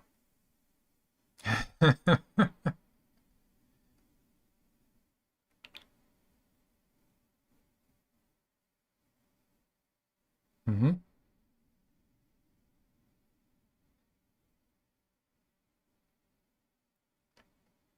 Go Baduk was in Korea while AlphaGo was happening. Very good. It was on the TV channels. We would go out and they would ask us if we had anything to do with Google. Just people on the street. And they would ask us not to be too hard on Lise at all because he's sort of the darling of the Korean people.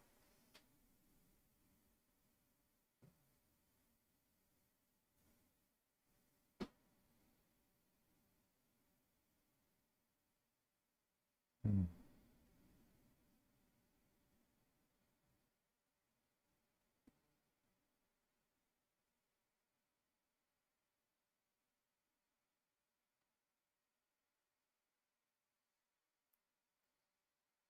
Yunsha still remembers the first Fujitsu Cup, and I was playing in that. I was representing America. Um, Very good, yeah. And Go is seeing a surge in popularity in China because of Niu Weiping. He was um, the goalkeeper of the Chinese team when they were playing what was called the Japanese and Chinese the Go Super tournament or something like that. And it was a team tournament in which the players would take turns coming. They have a similar tournament. What is it called?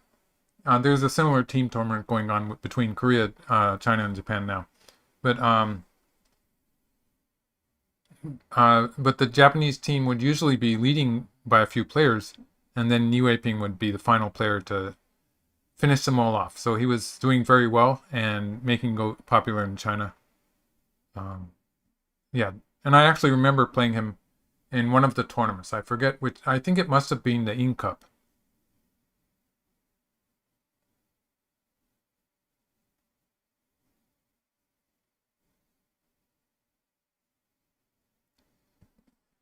Miguel Molina is saying he would like to know if Go is in East Asia like chess in the West. Yes, I think so.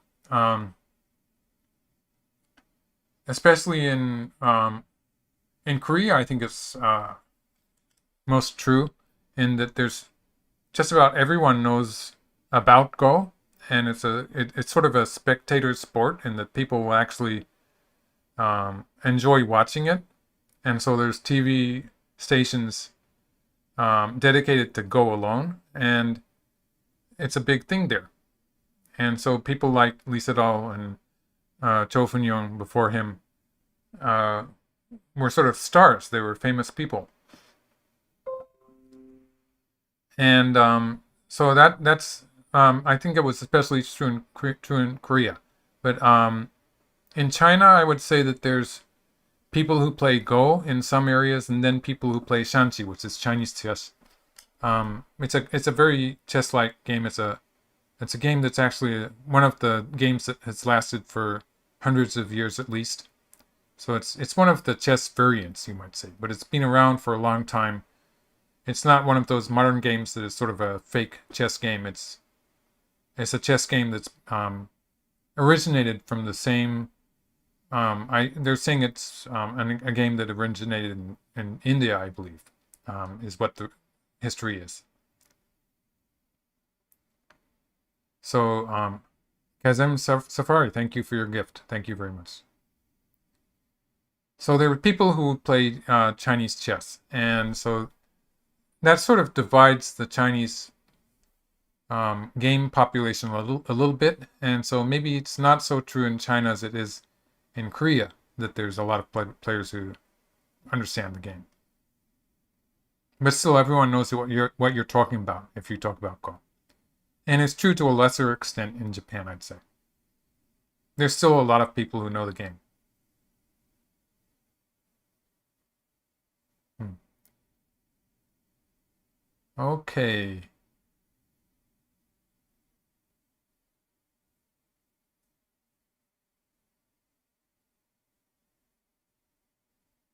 Derek Neal asks, have any other pros ever gotten angry over something I said during a commentary?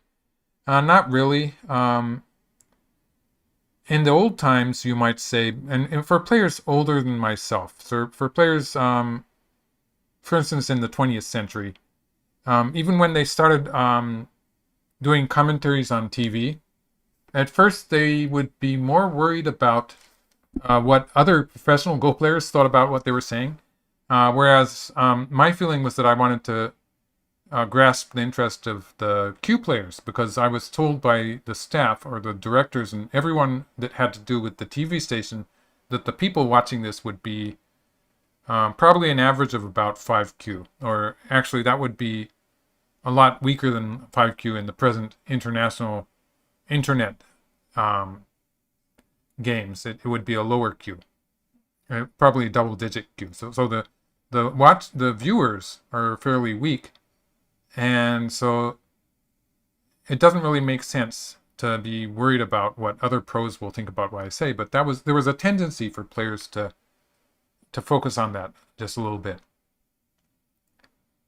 And so there was an instance where I was sort of told off for making it too easy and doing variations that you might say other pros would sort of laugh at. But obviously I didn't agree with it, and it didn't stop me. Okay, I hope I'm doing well enough following questions. I really find some interesting questions here in the chat. Korea also has Jangi, and I think that's a Korean chess,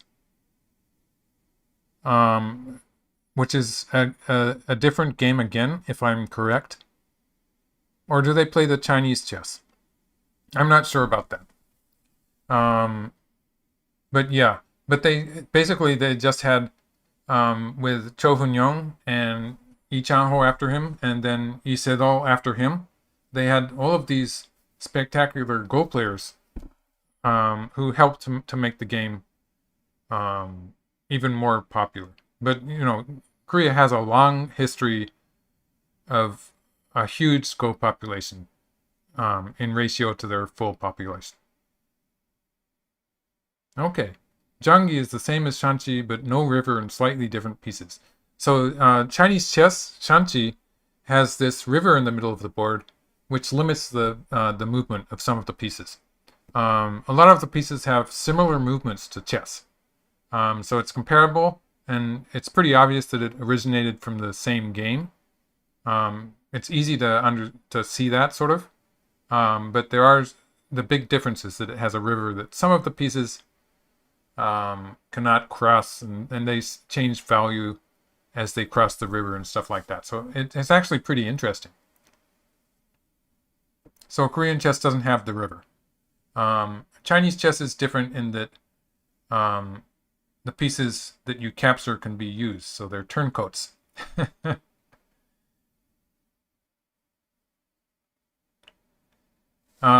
Ni Wei-ping and Ma Shoushun are both very interesting characters, and they say a lot of fun things. It's a lot of fun just watching them talk. They're both genius players, I'd say. So that makes it, and they don't mind making comments that can sometimes get them in trouble. It's just the way they are. It's something that works for Chinese, I guess. Okay, Black's trying to make some trouble inside White's territory. I think basically, as far as territory in general is concerned, this is still just bad for Black. So the game is pretty much... White's wrapping it up, but Black is going to try to make some trouble inside White's territory there. I don't see it really working that well. Black does seem to have a chance to connect once. Black would like to connect once on the 5th line. That's N5. No, it's O5. Yes. GM Gandhi is saying chess was invented in India. Yes, and I think people are generally agreeing that it was the original game was an Indian game that was it was different from chess, but there were a lot of similarities. There's a history of that. that I found in Wikipedia. So if you don't laugh at Wikipedia, you can look at Wikipedia and find that history.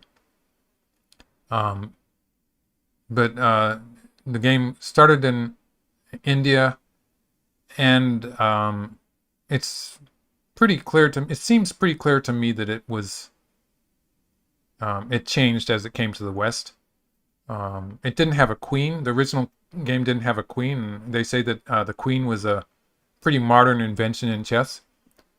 And when it went to China, I think that must be where they started writing characters on the pieces instead of having them represented by shapes as chess does. So chess pieces are figures, while Chinese chess pieces are on round pieces, and they're just differentiated by the character written on the piece. And the Japanese do that too. I think the Koreans do that too. They have pieces that are differentiated by the character on them. But it's the same game because the pieces, the movements of the pieces are the same, are very similar at least. Is Mao Shoushun a controversial figure? He gets into trouble. It's just he's a bit temperamental, maybe. He gets into trouble sometimes. So some people don't like him, and some people just love him. So it's just a thing that he has there. Okay, so black is trying to make something out of this, but is probably going to lose by 1 liberty. Okay, so what am I saying here? Let's make a variation. So black would like, if black plays here and just connects, then this is an eye for white with no eye for black. So that's not working. It's just a dead shape. There's 2 inside liberties, which means that black is never going to have a chance to win this scenario. So that's hopeless. So black would like to play here and somehow force white and then make an eye here, which would be the reverse. This would be looking pretty good for black. It would be a ko or something. White obviously cuts here. Pushing through here is probably not decisive.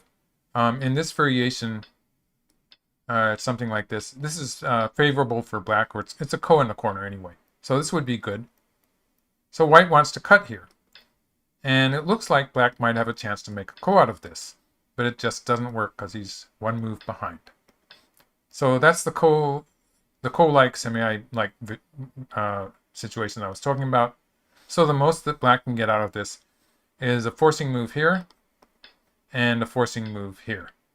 And these 2 points are going to be forcing. But in that exchange of R6 for white S8, that exchange was 2 point, a bit more than that. It was a loss for black. Black was losing points there. So in general, black has not really gained very much here. So white has about 30, I'd say 36.7 points there on the right side, in the upper right corner. White has less than 20 points, so that's 55 points in the 2 upper side corners. 15 points on the lower side, 70 points.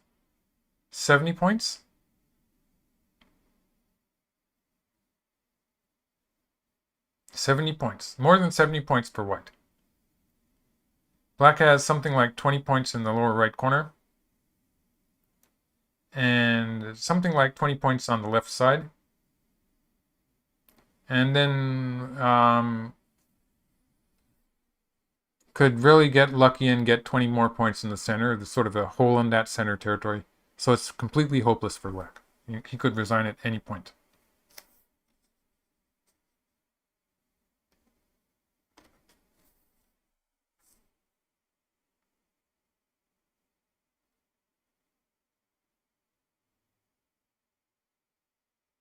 Yes, I agree that Ma and Xie were both genius.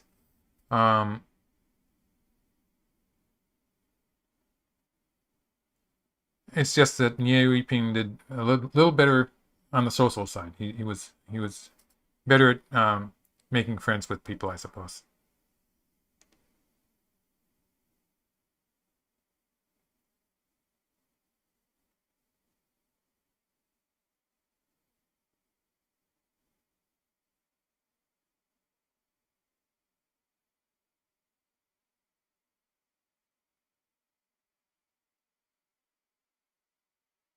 Yes, and white has won by resignation.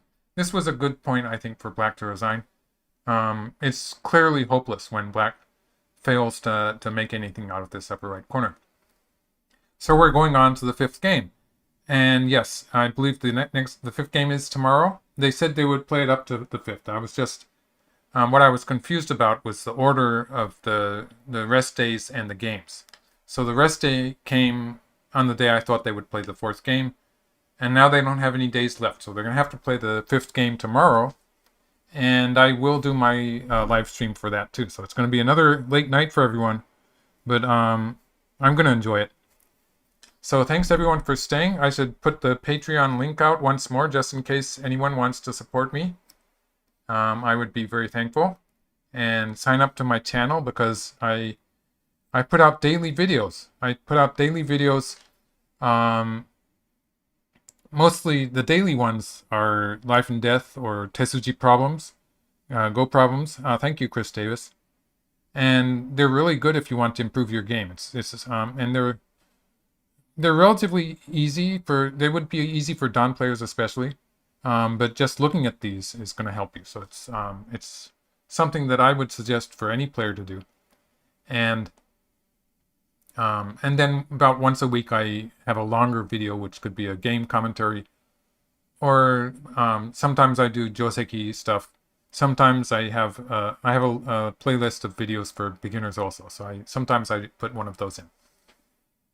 So yeah, so sign up to my channel. I should give you a link for my Twitter account also. It is in the description. It's going to be in the description of the video.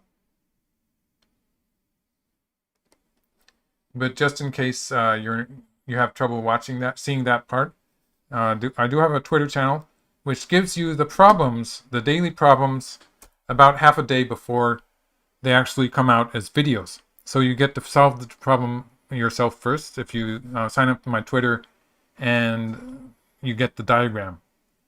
Something like 13 hours before the video actually comes out. So before you have to see the answer, you get to do the problem. So that's it for today. I'll be back at the same time tomorrow. And so everyone enjoy. See you next time. Goodbye.